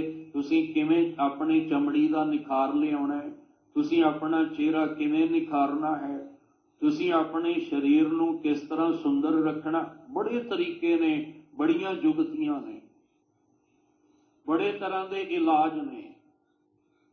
ਪਰ ਜਿਹੜੀ ਅੱਜ ਦੀ ਵਿਚਾਰ ਹੈ ਉਹ ਇੱਕੋ ਹੀ ਤਰੀਕਾ, ਇੱਕੋ ਹੀ ਜੁਗਤੀ, ਇੱਕੋ ਹੀ ਰਸਤਾ ਤੇ ਇੱਕੋ ਹੀ ਇਲਾਜ ਹੈ ਜਿਹੜਾ ਗੁਰੂ ਗ੍ਰੰਥ ਸਾਹਿਬ ਜੀ ਦੀ ਬਾਣੀ ਵਿੱਚੋਂ ਸ਼ੁਰੂ ਹੁੰਦਾ ਹੈ। ਇਸ ਲਈ ਮਹਾਰਾਜ ਜੀ ਕਹਿੰਦੇ ਹੁਣ ਤੁਸੀਂ ਧਰਮ ਖੰਡ ਬਾਰੇ ਵੀ ਸਮਝ ਲਿਆ ਤੇ ਗਿਆਨ ਖੰਡ ਬਾਰੇ ਵੀ ਤੁਸੀਂ ਸਮਝ ਲਿਆ। ਉੱਥੇ ਪ੍ਰਚੰਡ ਅਗਨੀ ਜਦੋਂ ਬੱਲੇਗੀ ਤਾਂ ਤੁਹਾਡੇ ਅੱਖਾਂ ਸਾਹਮਣੇ ਸਭ ਕੁਝ ਕਲੀਅਰ ਹੋ ਜਾਏਗਾ। ਹੁਣ ਅਗਲੀ ਗੱਲ ਸਾਹਿਬ ਜੀ ਕਹਿੰਦੇ ਆ, ਉਹ ਹੈ ਸ਼ਰਮ। ਸ਼ਰਮ ਦਾ ਅਰਥ ਹੁੰਦਾ ਮਿਹਨਤ, ਉਦਮ। ਮਿਹਨਤ ਕਰਨੀ ਪਏਗੀ। ਤੁਹਾਨੂੰ ਆਹ ਦੱਸ ਦਿੱਤਾ ਬਣਾ ਕੇ, ਹੁਣ ਅੱਗੋਂ ਉਦਮ ਤੇ ਤੁਸੀਂ ਕਰਨਾ ਹੈ, ਹਿੰਮਤ ਤੇ ਆਪਾਂ ਕਰਨੀ ਹੈ। ਇਸ ਲਈ ਸਤਿਗੁਰੂ ਮਹਾਰਾਜ ਜੀ ਕਹਿੰਦੇ ਅਗਲਾ ਖੰਡ ਹੈ ਸ਼ਰਮ ਖੰਡ। ਤੇ ਸ਼ਰਮ ਦੇ ਅਰਥ ਵੀ ਬਹੁਤ ਨੇ ਗੁਰਬਾਣੀ ਦੇ ਵਿੱਚ। ਇੱਕ ਉਹਦਾ ਅਰਥ ਹੈ ਮਿਹਨਤ, ਇੱਕ ਸ਼ਰਮ ਦਾ ਅਰਥ ਹੈ ਲੱਜਾ, ਉਹਦਾ ਅਰਥ ਇੱਜ਼ਤ ਵੀ ਹੈ। ਜਿਵੇਂ ਗੁਰੂ ਨਾਨਕ ਸਾਹਿਬ ਜੀ ਨੇ ਜ਼ਿਕਰ ਕੀਤਾ ਹੈ, ਸ਼ਰਮ ਧਰਮ ਦੋਏ ਛੱਪ ਖਲੋਏ। ਕੂੜ ਫਿਰੇ ਪ੍ਰਧਾਨ ਵੇ ਲਾਲੋ। ਉੱਥੇ ਮਹਾਰਾਜ ਕਹਿੰਦੇ ਨਾ ਧਰਮ ਦੀ ਮਰਿਆਦਾ ਰਹੀ, ਨਾ ਕੋਈ ਸ਼ਰਮ ਹਿਆ ਰਹੀ, ਕਿਉਂਕਿ ਕੂੜ ਆਗੂ ਬਣ ਗਿਆ। ਉਹ ਕੂੜ ਨੇ ਜਦੋਂ ਆਗੂ ਬਣ ਕੇ ਅਗਵਾਈ ਕੀਤੀ ਤੇ ਮਗਰ ਚੱਲਣ ਵਾਲਿਆਂ ਦੇ ਵਿੱਚ ਕੀ ਸੀ? ਕੂੜ ਭਰ ਗਿਆ। ਕੂੜ ਇੰਨਾ ਭਰ ਗਿਆ, ਉਹਨਾਂ ਨੂੰ ਕੋਈ ਸ਼ਰਮ ਹਿਆ ਰਹੀ ਕੋਈ ਨਹੀਂ। ਸਤਿਗੁਰੂ ਮਹਾਰਾਜ ਜੀ ਗੁਰਬਾਣੀ ਵਿੱਚ ਸ਼ਰਮ ਦਾ ਅਰਥ ਮਿਹਨਤ ਵੀ ਆਇਆ, ਉਦਮ ਵੀ ਆਇਆ, ਇੱਜ਼ਤ ਕਰਕੇ ਵੀ ਆਇਆ। ਇਸ ਲਈ ਇੱਥੇ ਜਿਹੜੀ ਹੈ ਸ਼ਰਮ ਦੀ ਗੱਲ ਹੈ ਉਹ ਹੈ ਮਿਹਨਤ, ਉਦਮ ਕਰਨਾ। ਕਿਉਂਕਿ ਉਦਮ ਕਰਾਂਗੇ ਤੇ ਅੰਦਰੋਂ ਘੜੇ ਜਾਵਾਂਗੇ, ਨਹੀਂ ਤੇ ਅਨਘੜੇ ਹੀ ਸਾਰੀ ਉਮਰ ਰਹਿ ਜਾਵਾਂਗੇ। ਤਾਂ ਸਾਹਿਬ ਜੀ ਕਹਿੰਦੇ ਸ਼ਰਮ ਖੰਡ ਕੀ ਬਾਣੀ ਰੂਪ। ਬਾਣੀ ਦਾ ਇੱਥੇ ਅਰਥ ਹੁਣ ਬਾਣੀ ਬੋਲਣ ਵਾਲੀ ਨਹੀਂ ਹੈ, ਇੱਥੇ ਬਾਣੀ ਦਾ ਅਰਥ ਹੈ ਬਨਾਵਟ। ਜਿਹੜੀ ਸ਼ਰਮ ਖੰਡ ਦੀ ਬਨਾਵਟ ਹੈ ਉਹ ਹੈ ਰੂਪ। ਰੂਪ ਦਾ ਅਰਥ ਕੀ ਹੈ? ਸੁੰਦਰ। ਜਿਹੜੀ ਸ਼ਰਮ ਖੰਡ ਦੀ ਬਨਾਵਟ ਹੈ ਉਹ ਬੜੀ ਸੁੰਦਰ ਹੈ, ਬੜੀ ਸੁੰਦਰ ਹੈ। ਉਸ ਬਾਹਰ ਦੀ ਸੁੰਦਰਤਾ ਨਹੀਂ, ਅੰਦਰ ਦੀ ਸੁੰਦਰਤਾ ਦਾ ਜ਼ਿਕਰ ਉਹਦੇ ਵਿੱਚ ਕੀਤਾ। ਹੁਣ ਪੁੱਛਿਆ ਵੀ ਉਹਦੀ ਬਨਾਵਟ ਰੂਪ। ਰੂਪ ਦਾ ਅਰਥ ਕੀ? ਅਸੀਂ ਕਹਿੰਦੇ ਹਾਂ ਤੇਰੇ ਤੇ ਅੱਜ ਬੜਾ ਰੂਪ ਚੜਿਆ, ਕਹਿੰਦੇ ਆ ਨਾ ਵੀ ਅੱਜ ਤੇਰਾ ਰੂਪ ਬੜਾ ਸੋਹਣਾ ਹੈ। ਇਸ ਲਈ ਸਾਹਿਬ ਕਹਿੰਦੇ ਜਿਹੜੀ ਬਨਾਵਟ ਹੈ ਨਾ ਸੁੰਦਰ ਦੀ, ਸੁੰਦਰਤਾ ਦੀ, ਸ਼ਰਮ ਖੰਡ ਮਿਹਨਤ ਵਿੱਚ। ਔਰ ਮਾਫ ਕਰਨਾ, ਪਿਛਲੇ ਦਿਨੀ ਵੀ ਬੇਨਤੀ ਕੀਤੀ ਸੀ, ਕਰਦੇ ਰਹਿਣਾ ਹੈ। ਕਿਉਂਕਿ ਜਿਸ ਥਾਂ ਤੇ ਮੇਰੇ ਸਤਿਗੁਰੂ ਨੇ ਬਿਠਾਇਆ ਹੈ ਉੱਥੇ ਸਤਿਗੁਰੂ ਜੀ ਦੀ ਬਾਣੀ ਦੀ ਵਿਚਾਰ ਕਰਨ ਲਈ ਬਿਠਾਇਆ। ਤੇ ਜਿਸ ਸਤਿਗੁਰੂ ਨੇ ਗੁਰਬਾਣੀ ਦੀ ਵਿਚਾਰ ਲਈ ਬਿਠਾਇਆ ਉਸ ਸਤਿਗੁਰੂ ਦਾ ਹੀ ਰੂਪ ਵਿਗਾੜ ਦਿੱਤਾ। ਅਸੀਂ ਉਹ ਸਤਿਗੁਰੂ ਦਾ ਹੀ ਰੂਪ ਵਿਗਾੜ ਦਿੱਤਾ। ਗੁਰੂ ਨਾਨਕ ਸਾਹਿਬ ਨੇ ਮਿਹਨਤ ਕੀਤੀ ਹੈ, ਮਿਹਨਤ ਕਰਨੀ ਸਿਖਾਈ ਹੈ ਲੋਕਾਂ ਨੂੰ। 3 ਸਿਧਾਂਤ ਵਿੱਚੋਂ ਪਹਿਲਾ ਸਿਧਾਂਤ ਹੀ ਗੁਰੂ ਸਾਹਿਬ ਨੇ ਕਿਹਾ ਕਿਰਤ ਕਰੋ। ਤੇ ਅਸੀਂ ਕਿਰਤ ਵਾਲਾ ਪਾਸਾ ਛੱਡ ਕੇ ਗੁਰੂ ਨਾਨਕ ਸਾਹਿਬ ਦੇ ਹੱਥ 'ਚ ਮਾਲਾ ਪਕੜਾ ਦਿੱਤੀ। ਇਹ ਦੱਸਣਾ ਹੀ ਭੁੱਲ ਗਏ ਆਉਣ ਵਾਲੀ ਪੀੜ੍ਹੀ ਨੂੰ ਕਿ ਗੁਰੂ ਨਾਨਕ ਸਾਹਿਬ ਜੀ ਮਿਹਨਤ ਵੀ ਕਰਦੇ ਰਹੇ।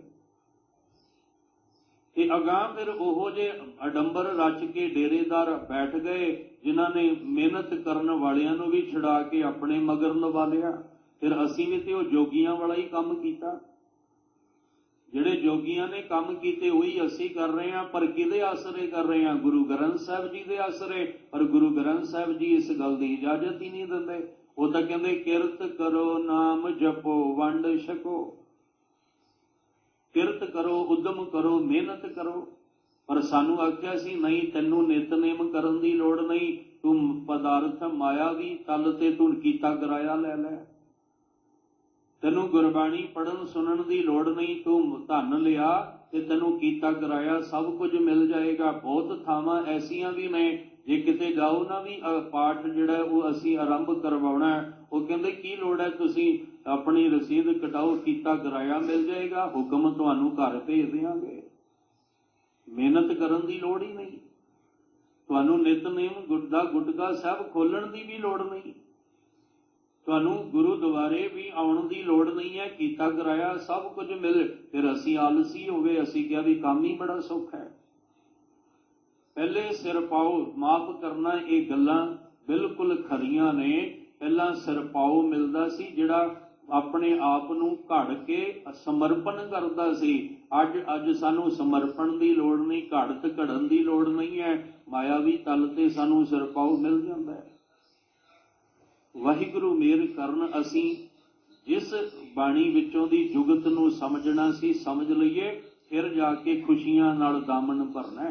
ਫਿਰ ਘਰ ਸੁਖ ਵਸਿਆ, ਬਾਹਰ ਸੁਖ ਪਾਇਆ ਦੀ ਖੇਡ ਬਣਨੀ ਹੈ। ਖੈਰ ਗੁਰੂ ਨਾਨਕ ਸਾਹਿਬ ਜੀ ਕਹਿੰਦੇ ਜਿਹੜੀ ਸਰਮ ਖੰਡ, ਜਿਹੜੀ ਉਦਮ ਤੇ ਮਿਹਨਤ ਵਾਲਾ ਖੰਡ ਹੈ ਨਾ, ਮਾਰਗ ਰਸਤਾ ਹੈ, ਉੱਥੇ ਉਹਦੀ ਬਨਾਵਟ ਬੜੀ ਸੁੰਦਰ ਹੈ, ਬੜੀ ਸੁੰਦਰ ਹੈ। ਮਹਾਰਾਜ ਜੀ ਕੀ ਕਹਿਣਾ ਚਾਹੁੰਦੇ ਹੋ? ਸਾਹਿਬ ਕਹਿੰਦੇ ਤਿੱਥੈ ਘਾੜਤ ਘੜੀਐ ਬਹੁਤ ਅਨੂਪ। ਪਹਿਲਾਂ ਰੂਪ ਕਿਹਾ, ਹੁਣ ਕਹਿੰਦੇ ਅਨੂਪ। ਅਨੂਪ ਦਾ ਅਰਥ ਕੀ ਹੁੰਦਾ ਹੈ? ਜਿਹਦੇ ਰੂਪ ਦੀ ਸੁੰਦਰਤਾ ਦਾ ਬਿਆਨ ਨਾ ਕੀਤਾ ਜਾ ਸਕੇ। ਅਨੂਪ ਜਿਹਦੀ ਉਪਮਾ ਨਾ ਕੀਤੀ ਜਾ ਸਕੇ। ਇੰਨਾ ਸੁੰਦਰ ਹੈ ਕਿ ਉਪਮਾ ਨਹੀਂ ਕੀਤੀ ਜਾ ਸਕਦੀ। ਸ਼ਬਦ ਹੀ ਨਹੀਂ ਮੇਰੇ ਕੋਲ, ਮੈਂ ਕਿਹੜੇ ਸ਼ਬਦਾਂ ਨਾਲ ਉਪਮਾ ਕਰਾਂ। ਸਾਨੂੰ ਬਾਣੀ ਔਰ ਬਾਣੀ ਨਾਲ ਜੋੜ ਕੇ ਬਾਹਰੋਂ ਵੀ ਸੁੰਦਰ ਬਣਾਇਆ, ਅੰਦਰੋਂ ਵੀ ਸੁੰਦਰ ਬਣਾਇਆ। ਤੇ ਜਦੋਂ ਕੋਈ ਬਾਣੀ ਤੇ ਬਾਣੀ ਨਾਲ ਜੁੜੀ ਹੋਈ ਰੂਹ ਵੇਖੋਗੇ ਨਾ, ਉੱਥੇ ਇਹੀ ਕਹੋਗੇ ਵੀ ਤੂੰ ਬਹੁਤ ਸੁੰਦਰ ਹੈ, ਤੇਰੀ ਸੁੰਦਰਤਾ ਬਿਆਨ ਨਹੀਂ ਕੀਤੀ ਜਾ ਸਕਦੀ। ਪਰ ਮਾਫ ਕਰਨਾ, ਅਸੀਂ ਤੇ ਬਾਣੀ ਦੇ ਵਿੱਚ ਵੀ ਪੂਰੇ ਨਾ ਰਹੇ, ਉਹ ਵੀ ਆਪਣੇ ਢੰਗ ਆਪਣੇ ਤਰੀਕੇ ਨਾਲ ਅਸੀਂ ਬਾਣਾ ਸਜਾ ਲਿਆ, ਕਿਉਂਕਿ ਜਿਵੇਂ ਸਾਨੂੰ ਚੰਗਾ ਲੱਗਾ ਅਸੀਂ ਉਵੇਂ ਹੀ ਉਹਨੂੰ ਸਜਾ ਲਿਆ। ਅਸੀਂ ਤੇ ਬਾਹਰੋਂ ਵੀ ਸੁੰਦਰ ਨਾ ਰਹੇ ਤੇ ਅੰਦਰੋਂ ਵੀ ਨਾ ਰਹੇ। ਬਾਣੀ ਤੇ ਬਾਣੀ ਦੇ ਪੱਖ ਚੋਂ, ਸਮਾਜ ਦੇ ਪੱਖ ਤੋਂ ਤੇ ਅਸੀਂ ਬੜੇ ਸੁੰਦਰ ਹਾਂ। ਸਤਿਗੁਰੂ ਮਹਾਰਾਜ ਕਹਿੰਦੇ ਉੱਥੇ ਜਿਹੜਾ ਬਨਾਵਟ ਹੈ ਨਾ ਰੂਪ ਵਾਲੀ, ਉਹ ਬੜੀ ਸੁੰਦਰ ਹੈ। ਜਿੱਥੇ ਜਾ ਕੇ ਅਨੂਪ ਭਾਵ ਕੀ, ਜਿੱਥੇ ਉਹਦੀ ਉਪਮਾ ਨਾ ਕੀਤੀ ਜਾ ਸਕੇ। ਕਿਉਂ? ਤਿੱਥੈ, ਤਿੱਥੈ ਦਾ ਅਰਥ ਕੀ ਕਰਾਂਗੇ? ਸਰਮ ਖੰਡ, ਜਿਹੜਾ ਉਦਮ ਵਾਲਾ ਰਸਤਾ, ਮਿਹਨਤ ਵਾਲਾ ਰਸਤਾ ਹੈ। ਔਰ ਇਸ ਮਿਹਨਤ ਕੀ ਕਰਨੀ ਹੈ? ਝੱਖੜ ਝਾਂਗੀ ਮੀਂਹਾਂ ਵਰਸਾ ਭੀ ਗੁਰ ਦੇਖਣ ਜਾਈ। ਜਿੰਨਾ ਜੋ ਮਰਜੀ ਲੋਕ ਭਾਵੇਂ ਬੁਰਾ ਕਹਿਣ, ਮਾੜਾ ਕਹਿਣ, ਜੋ ਮਰਜੀ ਕਹਿਣ, ਜਿੱਦਾਂ ਮਰਜੀ ਚਿੱਕੜ ਉਛਾਲਣ, ਪਰ ਮੈਂ ਗੁਰੂ ਦੇ ਘਰ ਵਿੱਚ ਜਾਣਾ ਨਹੀਂ ਛੱਡਣਾ। ਇਹ ਉਦਮ ਕਰਨਾ ਨਹੀਂ ਮੈਂ ਛੱਡਣਾ। ਮੈਨੂੰ ਜਿਹੜਾ ਗੁਰੂ ਸਾਹਿਬ ਨੇ ਗੁਣ ਦਿੱਤਾ, ਹਰ ਜਨ ਰਾਮ ਨਾਮ ਗੁਣ ਗਾਵੇ, ਜੇ ਕੋਈ ਨਿੰਦ ਕਰੇ ਹਰ ਜਨ ਕੀ ਆਪਣਾ ਗੁਣ ਨਾ ਗਵਾਵੇ। ਉਹ ਗੁਣ ਨਾ ਗਵਾਵੇ ਤੇ ਉਦਮ ਹੈ। ਗੁਰੂ ਅਮਰਦਾਸ ਮਹਾਰਾਜ ਜੀ ਨੂੰ ਕਿੰਨਾ ਕੁਛ ਆਖਿਆ ਸੀ ਲੋਕਾਂ ਨੇ ਕਿ ਇਸ ਉਮਰ ਗੁਰੂ ਅੰਗਦ ਦੇਵ ਜੀ ਦੇ ਦਰ ਤੇ ਆ ਕੇ ਬੈਠਣ, ਬੜਾ ਕੁਝ, ਪਰ ਉਹਨਾਂ ਨੇ ਆਪਣਾ ਉਦਮ ਕਰਨਾ ਨਹੀਂ ਛੱਡਿਆ। ਉਹਨਾਂ ਨੇ ਆਪਣੀ ਮਿਹਨਤ ਕਰਨੀ ਨਹੀਂ ਛੱਡੀ। ਤੇ ਜਦੋਂ ਫਿਰ ਫਲ ਮਿਲਿਆ ਤੇ ਕੀ ਮਿਲਿਆ? ਨਿਮਾਣਿਆਂ ਦੇ ਮਾਣ, ਨਿਤਾਣਿਆਂ ਦੇ ਤਾਣ, ਨਿਓਟਿਆਂ ਦੀ ਓਟ, ਨਿਆਸਰਿਆਂ ਦੇ ਪਤਾ ਹੀ ਨਹੀਂ ਕਿੰਨੀਆਂ ਬਖਸ਼ਿਸ਼ਾਂ ਨਾਲ ਝੋਲੀ ਭਰ ਦਿੱਤੀ। ਸਤਿਗੁਰੂ ਮਿਹਰ ਕਰਨ ਸਾਹਿਬ ਕਹਿੰਦੇ ਤਿੱਥੈ ਘਾੜਤ ਘੜੀਐ ਬਹੁਤ ਅਨੂਪ, ਜਿੱਥੇ ਬਹੁਤ ਸੁੰਦਰ ਘਾੜਤ ਘੜੀ ਜਾਂਦੀ ਹੈ। ਹੁਣ ਸਵਾਲ ਇੱਥੇ ਖੜਾ ਹੋਏਗਾ ਵੀ ਕਿਹੜੀ ਘਾੜਤ ਘੜੀ ਜਾਂਦੀ ਹੈ? ਕਿਉਂਕਿ ਮੈਂ ਤੇ ਬਾਹਰੋਂ ਘੜ ਲਿਆ, ਕੰਨਾਂ ਵਿੱਚ ਛੇਕ ਕਰ ਲਿਆ, ਨੱਕ ਵਿੱਚ ਛੇਕ ਕਰ ਲਿਆ, ਜਾਂ ਮੈਂ ਆਪਣੇ ਤਨ ਤੇ ਗਹਿਣੇ ਸਜਾ ਲਏ, ਜਾਂ ਵਧੀਆ ਤੋਂ ਵਧੀਆ ਆਪਣੇ ਤਨ ਨੂੰ ਸੁੰਦਰ ਜਿਹੜਾ ਸੀ ਬਣਾਉਣਾ ਸੀ ਬਣਾ ਲਿਆ, ਮੈਂ ਤੇ ਘੜਿਆ ਗਿਆ। ਪਰ ਇਹ ਕਿਹੜੀ ਘਾੜਤ ਹੈ ਜਿਹੜੀ ਘੜੀ ਜਾਂਦੀ ਹੈ? ਫਿਰ ਗੁਰੂ ਨਾਨਕ ਸਾਹਿਬ ਨੂੰ ਪੁੱਛਿਆ, ਮਹਾਰਾਜ ਤੁਸੀਂ ਥੋੜਾ ਜਿਹਾ ਖੋਲ ਕੇ ਗੱਲ ਸਮਝਾਓ ਕਿ ਕਿਹੜੀ ਘਾੜਤ ਜਿਹੜੀ ਆ ਉਹ ਘੜੀ ਜਾਂਦੀ ਹੈ ਸਰਮਖੰਡ ਦੇ ਵਿੱਚ, ਜਿੱਥੇ ਇੰਨਾ ਸੁੰਦਰ ਹੋ ਜਾਂਦਾ ਹੈ ਕਿ ਅਨੂਪ ਉਹਦੀ ਉਪਮਾ ਵੀ ਬਿਆਨ ਨਾ ਕੀਤੀ ਜਾ ਸਕੇ। ਫਿਰ ਗੁਰੂ ਨਾਨਕ ਸਾਹਿਬ ਜੀ ਸਮਝਾਉਂਦੇ ਹਨ, ਤਾ ਕੀਆ ਗੱਲਾਂ ਕਥੀਆਂ ਨਾ ਜਾਏ। ਗੁਰੂ ਨਾਨਕ ਸਾਹਿਬ ਕਹਿੰਦੇ ਜਿੱਥੇ ਘਾੜਤ ਘੜੀ ਜਾਂਦੀ ਹੈ ਨਾ, ਉੱਥੇ ਦੀਆਂ ਜਿਹੜੀਆਂ ਬਾਤਾਂ ਹੁੰਦੀਆਂ ਨੇ, ਉੱਥੇ ਦੀਆਂ ਜਿਹੜੀਆਂ, ਕਿਉਂਕਿ ਉਹ ਦੁਨਿਆਵੀ ਬਾਤਾਂ ਨਹੀਂ ਰਹਿ ਜਾਂਦੀਆਂ, ਉਹ ਦੁਨਿਆਵੀ ਗੱਲਾਂ ਨਹੀਂ ਰਹਿ ਜਾਂਦੀਆਂ, ਉਹ ਫਿਰ ਉੱਥੋਂ ਅਗਾਂਹ ਦੀਆਂ ਗੱਲਾਂ ਨੇ। ਕਹਿੰਦੇ ਉਹ ਫਿਰ ਜਿਹੜੀਆਂ ਗੱਲਾਂ ਨੇ ਉਹ ਕਥਨ ਨਹੀਂ ਹੋ ਸਕਦੀਆਂ। ਜੇ ਕੋਈ ਪੁੱਛੇ ਵੀ ਕਿੰਨੀ, ਜਿਵੇਂ ਕਬੀਰ ਸਾਹਿਬ ਨੇ ਕਿਹਾ ਨਾ, ਕਹਿਬੇ ਕੋ ਸ਼ੋਭਾ ਨਹੀਂ ਦੇਖਾ ਹੀ ਪਰਵਾਨ, ਉੱਥੇ ਕਹਿ ਕੇ ਸ਼ੋਭਾ ਦੀ ਗੱਲ ਨਹੀਂ ਹੋਣੀ, ਉੱਥੇ ਆਪ ਖੁਦ ਦੇਖੋਗੇ, ਘੜੋਗੇ ਤਾਂ ਪਤਾ ਲੱਗਣਾ। ਹੁਣ ਤੁਸੀਂ ਗੁਰੂਦੁਆਰੇ ਆਏ ਹੋ, ਕੀਰਤਨ ਕਥਾ ਵਿਚਾਰ ਨਾਲ ਜੁੜੇ ਹੋ, ਤੁਹਾਨੂੰ ਕੁਝ ਰਸ ਮਿਲੇਗਾ। ਤੁਸੀਂ ਬਾਹਰ ਜਾ ਕੇ ਕਹੋਗੇ ਵੀ ਕੀਰਤਨ ਸੁਣ ਕੇ ਅੱਜ ਰਸ ਮਿਲਿਆ, ਜਾਂ ਵਿਚਾਰ ਜਾਂ ਗੁਰੂ ਸਾਹਿਬ ਦਾ ਹੁਕਮ ਸੁਣ ਕੇ, ਤੇ ਜਿਹੜਾ ਤੁਹਾਨੂੰ ਰਾਹ 'ਚ ਮਿਲੇਗਾ ਉਹ ਕੀ ਕਹੇਗਾ? ਉਹ ਕਹੇਗਾ ਮੈਨੂੰ ਦੱਸ ਤਾਂ ਸਹੀ ਉਹ ਰਸ ਕਿੱਦਾਂ ਦਾ ਹੈ। ਤੁਸੀਂ ਕਹੋਗੇ ਵੀ ਤੂੰ ਆਪ ਗੁਰਦੁਆਰੇ ਜਾ, ਸੰਗਤ ਵਿੱਚ ਬੈਠ, ਤੇ ਬੈਠ ਕੇ ਤੈਨੂੰ ਪਤਾ ਲੱਗਣਾ ਹੈ, ਕਿਉਂਕਿ ਕਹਿਬੇ ਕੋ ਸ਼ੋਭਾ ਨਹੀਂ। ਤੁਸੀਂ ਅੰਮ੍ਰਿਤ ਵੇਲੇ ਉੱਠ ਕੇ ਨਿਤਨੇਮ ਕੀਤਾ, ਨਿਤਨੇਮ ਕਰਕੇ ਤੁਹਾਨੂੰ ਰਸ ਆਇਆ, ਸਵਾਦ ਆਇਆ, ਤੁਸੀਂ ਦਿਨ ਚੜ੍ਹਦਿਆਂ ਦੱਸਿਆ ਵੀ ਅੱਜ ਮੈਨੂੰ ਅੰਮ੍ਰਿਤ ਵੇਲੇ ਬੜਾ ਸਵਾਦ ਆਇਆ, ਤੇ ਪੁੱਛਿਆ ਕਿੰਨਾ? ਤੁਸੀਂ ਕਹੋਗੇ ਵੀ ਕੱਲ ਨੂੰ ਤੂੰ ਅੰਮ੍ਰਿਤ ਵੇਲੇ ਉੱਠੀ, ਇਸ਼ਨਾਨ ਕਰੀ ਤੇ ਰੱਬੀ ਬਾਣੀ ਦਾ ਜਾਪ ਕਰੀ, ਤੈਨੂੰ ਖੁਦ ਪਤਾ ਲੱਗ ਜਾਏਗਾ। ਕਹਿਬੇ ਕੋਈ ਸ਼ੋਭਾ ਨਹੀਂ। ਹੁਣ ਪੁੱਛਿਆ ਵੀ ਤਿੱਥੈ ਘਾੜਤ ਘੜੀ ਹੈ, ਉਹ ਜਿਹੜੀ ਘਾੜਤ ਘੜੀ ਜਾਂਦੀ ਹੈ ਅਨੂਪਤਾ ਵਾਲੀ, ਉਹ ਕਿੱਦਾਂ ਦੀ ਹੈ? ਮਹਾਰਾਜ ਕਹਿੰਦੇ ਤਾਂ ਕੀਆਂ ਗੱਲਾਂ ਕਥੀਆਂ ਨਾ ਜਾਹੇ, ਉੱਥੋਂ ਦੀਆਂ ਗੱਲਾਂ ਜਿਹੜੀਆਂ ਕਥਨ ਦੇ ਵਿੱਚ ਨਹੀਂ ਆਉਂਦੀਆਂ, ਉੱਥੋਂ ਦੀਆਂ ਬਾਤਾਂ, ਇਹ ਬਾਹਰ ਦੀਆਂ ਨਹੀਂ ਸਾਡੇ ਅੰਦਰ ਦੀਆਂ ਨੇ। ਕਹਿੰਦੇ ਉਹ ਜਿਹੜੀ ਅੰਦਰ ਫਿਰ ਜਿਹੜੀ ਅੰਦਰ ਘਾੜਤ ਘੜੀ ਗਈ ਹੈ ਨਾ, ਇਹ ਗੁਰੂ ਹੀ ਹੈ ਜਿਹੜਾ ਸਾਨੂੰ ਖੋਟਿਓਂ ਖਰਾ ਕਰ ਸਕਦਾ ਹੈ। ਇਹ ਗੁਰੂ ਹੀ ਹੈ ਜੋ ਸਾਨੂੰ ਗਲਿਆਂ ਹੋਇਆਂ ਨੂੰ ਫਿਰ ਦੁਬਾਰਾ ਸਹੀ ਸਲਾਮਤ ਕਰ ਸਕਦਾ ਹੈ। ਗੁਰ ਪਾਰਸ ਅਮ ਲੋ ਮਿਲ ਕੰਚਨ ਹੋਇਆ ਰਾਮ। ਇਹ ਗੁਰੂ ਹਰਗੋਬਿੰਦ ਸਾਹਿਬ ਸੀ ਜਿਨ੍ਹਾਂ ਨੇ ਆਖਿਆ ਸੀ ਇਹ ਕੁੱਥਰਾ ਨਹੀਂ ਸੁਥਰਾ ਹੈ। ਤੇ ਬਾਹਰ ਦੀ ਨਜ਼ਰ ਜਿਨੇ ਵੀ ਦੇਖੋ, ਜਨਮ ਦੇਣ ਵਾਲੀ ਮਾਂ ਨੇ ਵੀ ਕਹਿ ਦਿੱਤਾ ਕਿ ਮੇਰੀ ਕੁੱਖ ਵਿੱਚੋਂ ਕੁੱਥਰੇ ਨੇ ਜਨਮ ਲਿਆ। ਪਰਿਵਾਰ ਨੇ ਵੀ ਕਹਿ ਦਿੱਤਾ ਵੀ ਇਹ ਕੁੱਥਰਾ ਹੈ, ਕੁੱਥਰੇ ਨੂੰ ਘਰ ਵਿੱਚ ਨਹੀਂ ਰੱਖਣਾ। ਤੇ ਜਦੋਂ ਗੁਰੂ ਹਰਗੋਬਿੰਦ ਸਾਹਿਬ ਦੀ ਨਜ਼ਰ ਪਈ ਤੇ ਮਹਾਰਾਜ ਨੇ ਕਿਹਾ ਕੁੱਥਰਾ ਨਹੀਂ ਸੁਥਰਾ ਹੈ। ਇਹ ਦੁਨੀਆ ਦੀ ਨਜ਼ਰ ਵਿੱਚ ਕੁੱਥਰਾ ਹੈ, ਪਰ ਗੁਰਮਤ ਦੀ ਨਜ਼ਰ ਵਿੱਚ ਸੁਥਰਾ ਹੈ, ਕਿਉਂਕਿ ਅੰਦਰੋਂ ਵੇਖਿਆ ਸੀ, ਬਾਹਰੋਂ ਨਹੀਂ ਸੀ ਵੇਖਿਆ। ਅਸੀਂ ਬਾਹਰੋਂ ਵੇਖ ਰਹੇ ਹਾਂ, ਅੰਦਰੋਂ ਨਹੀਂ ਵੇਖ ਰਹੇ। ਬਾਹਰੋਂ ਵੇਖ ਰਹੇ ਹਾਂ ਬੜਾ ਧਰਮੀ ਹੈ, ਬੜਾ ਧਰਮੀ ਹੈ, ਬੜਾ ਧਰਮੀ ਹੈ, ਅੰਦਰ ਵੇਖ ਹੀ ਨਹੀਂ ਰਹੀ ਅੰਦਰ ਹੈ ਕੀ ਉਹਦੇ ਭਰਿਆ। ਸਤਿਗੁਰੂ ਅੰਦਰੋਂ ਵੇਖਦੇ ਨੇ, ਬਾਹਰੋਂ ਨਹੀਂ ਵੇਖਦੇ। ਅੰਦਰ ਦੀ ਘੜਤ ਘੜਦੇ ਨੇ, ਬਾਹਰ ਦੀ ਨਹੀਂ। ਪਹਿਲਾਂ ਬਾਣੀ ਹੈ, ਫਿਰ ਬਾਣਾ ਹੈ। ਸਤਿਗੁਰੂ ਮਹਾਰਾਜ ਕਹਿੰਦੇ ਤਾਂ ਕੀਆਂ ਗੱਲਾਂ ਕਥੀਆਂ ਨਾ ਜਾਹੇ। ਉੱਥੋਂ ਦੀਆਂ ਵਿਚਾਰਾਂ ਬਿਆਨ ਨਹੀਂ ਕੀਤੀਆਂ ਜਾ ਸਕਦੀਆਂ। ਇਹ ਤਾਂ ਭਾਈ ਲਾਲੋ ਨੂੰ ਪੁੱਛੋ, ਉਹ ਸੱਜਣ ਨੂੰ ਪੁੱਛੋ, ਭਾਈ ਕੌਡੇ ਨੂੰ ਪੁੱਛੋ, ਜਿਹਨੂੰ ਗੁਰੂ ਸਾਹਿਬ ਨੇ ਅੰਦਰੋਂ ਘੜ ਦਿੱਤਾ ਤੇ ਘੜ ਕੇ ਇੰਨਾ ਸੁੰਦਰ ਬਣਾ ਦਿੱਤਾ। ਲੋਕ ਸੱਜਣ ਠੱਗ ਦੇ ਘਰ ਜਾਣ ਤੋਂ ਡਰਦੇ ਸੀ। ਅੱਜ ਕਹਿੰਦੇ ਅਸੀਂ ਭਾਈ ਸੱਜਣ ਦੇ ਘਰ ਜਾਣਾ। ਕਿਉਂ? ਕਿਉਂਕਿ ਉੱਥੇ ਸੇਵਾ ਬੜੀ ਹੁੰਦੀ ਹੈ। ਭਾਈ ਕੌਡੇ ਦੇ ਕੋਲ ਜਾਣ ਤੋਂ ਲੋਕੀ ਡਰਦੇ ਸੀ, ਕਹਿੰਦੇ ਉਹ ਤੇ ਰਾਖਸ਼ ਹੈ, ਰਾਖਸ਼, ਉਹਦੇ ਕੋਲ ਨਹੀਂ ਜਾਣਾ। ਪਰ ਅੱਜ ਜਦੋਂ ਗੁਰੂ ਨਾਨਕ ਸਾਹਿਬ ਘੜ ਕੇ ਗਏ ਤੇ ਲੋਕ ਕਹਿੰਦੇ ਚਲੋ ਚਲੀਏ ਭਾਈ ਕੌਡੇ ਦੇ ਘਰ ਚੱਲਦੇ ਹਾਂ, ਬੜੀ ਸੇਵਾ ਹੁੰਦੀ ਹੈ।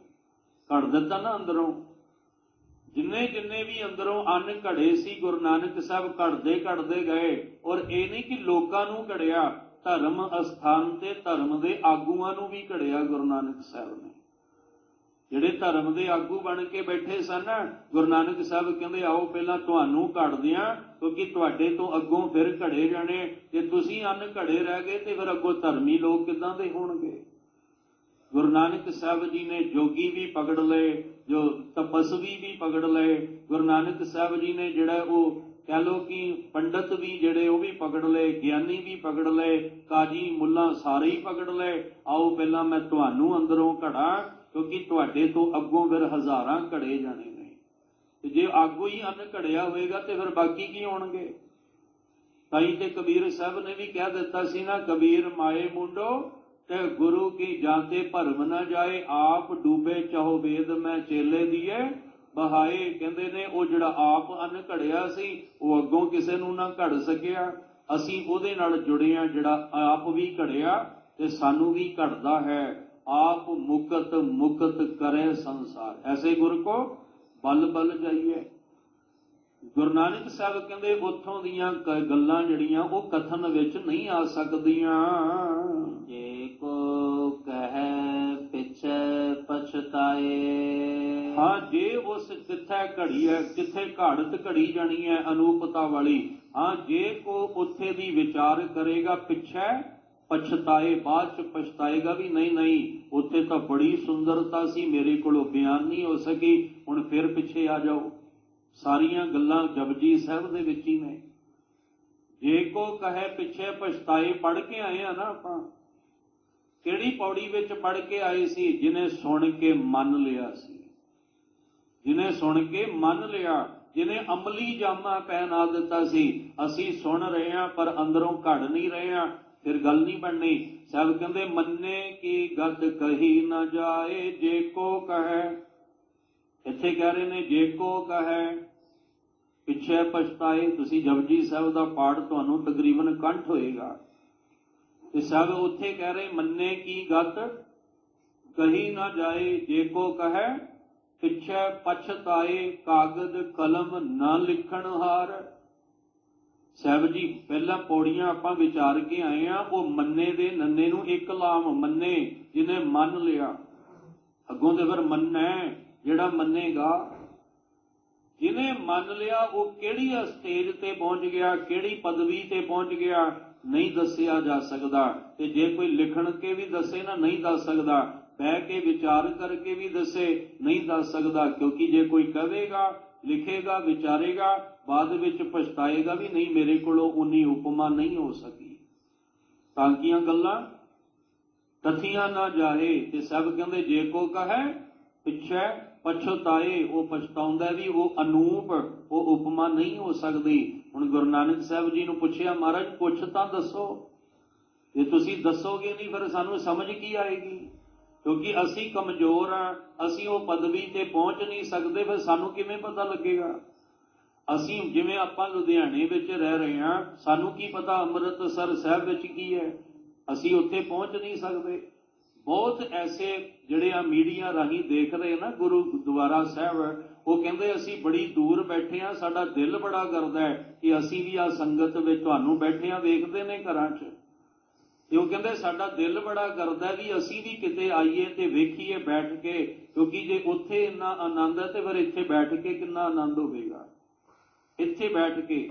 ਪਰ ਉਹ ਕਿਉਂ? ਕਿਉਂਕਿ ਉੱਥੇ ਤੱਕ ਖਬਰ ਪਹੁੰਚ ਰਹੀ ਹੈ, ਇੱਥੋਂ ਦੀ ਉੱਥੇ ਤੱਕ ਵਿਚਾਰ ਕੀਰਤਨ ਕਥਾ ਪਹੁੰਚ ਰਿਹਾ, ਤਾਂ ਇੱਥੇ ਦਾ ਉਹਨਾਂ ਨੂੰ ਖਿੱਚ ਪੈਦਾ ਹੋ ਰਹੀ ਹੈ।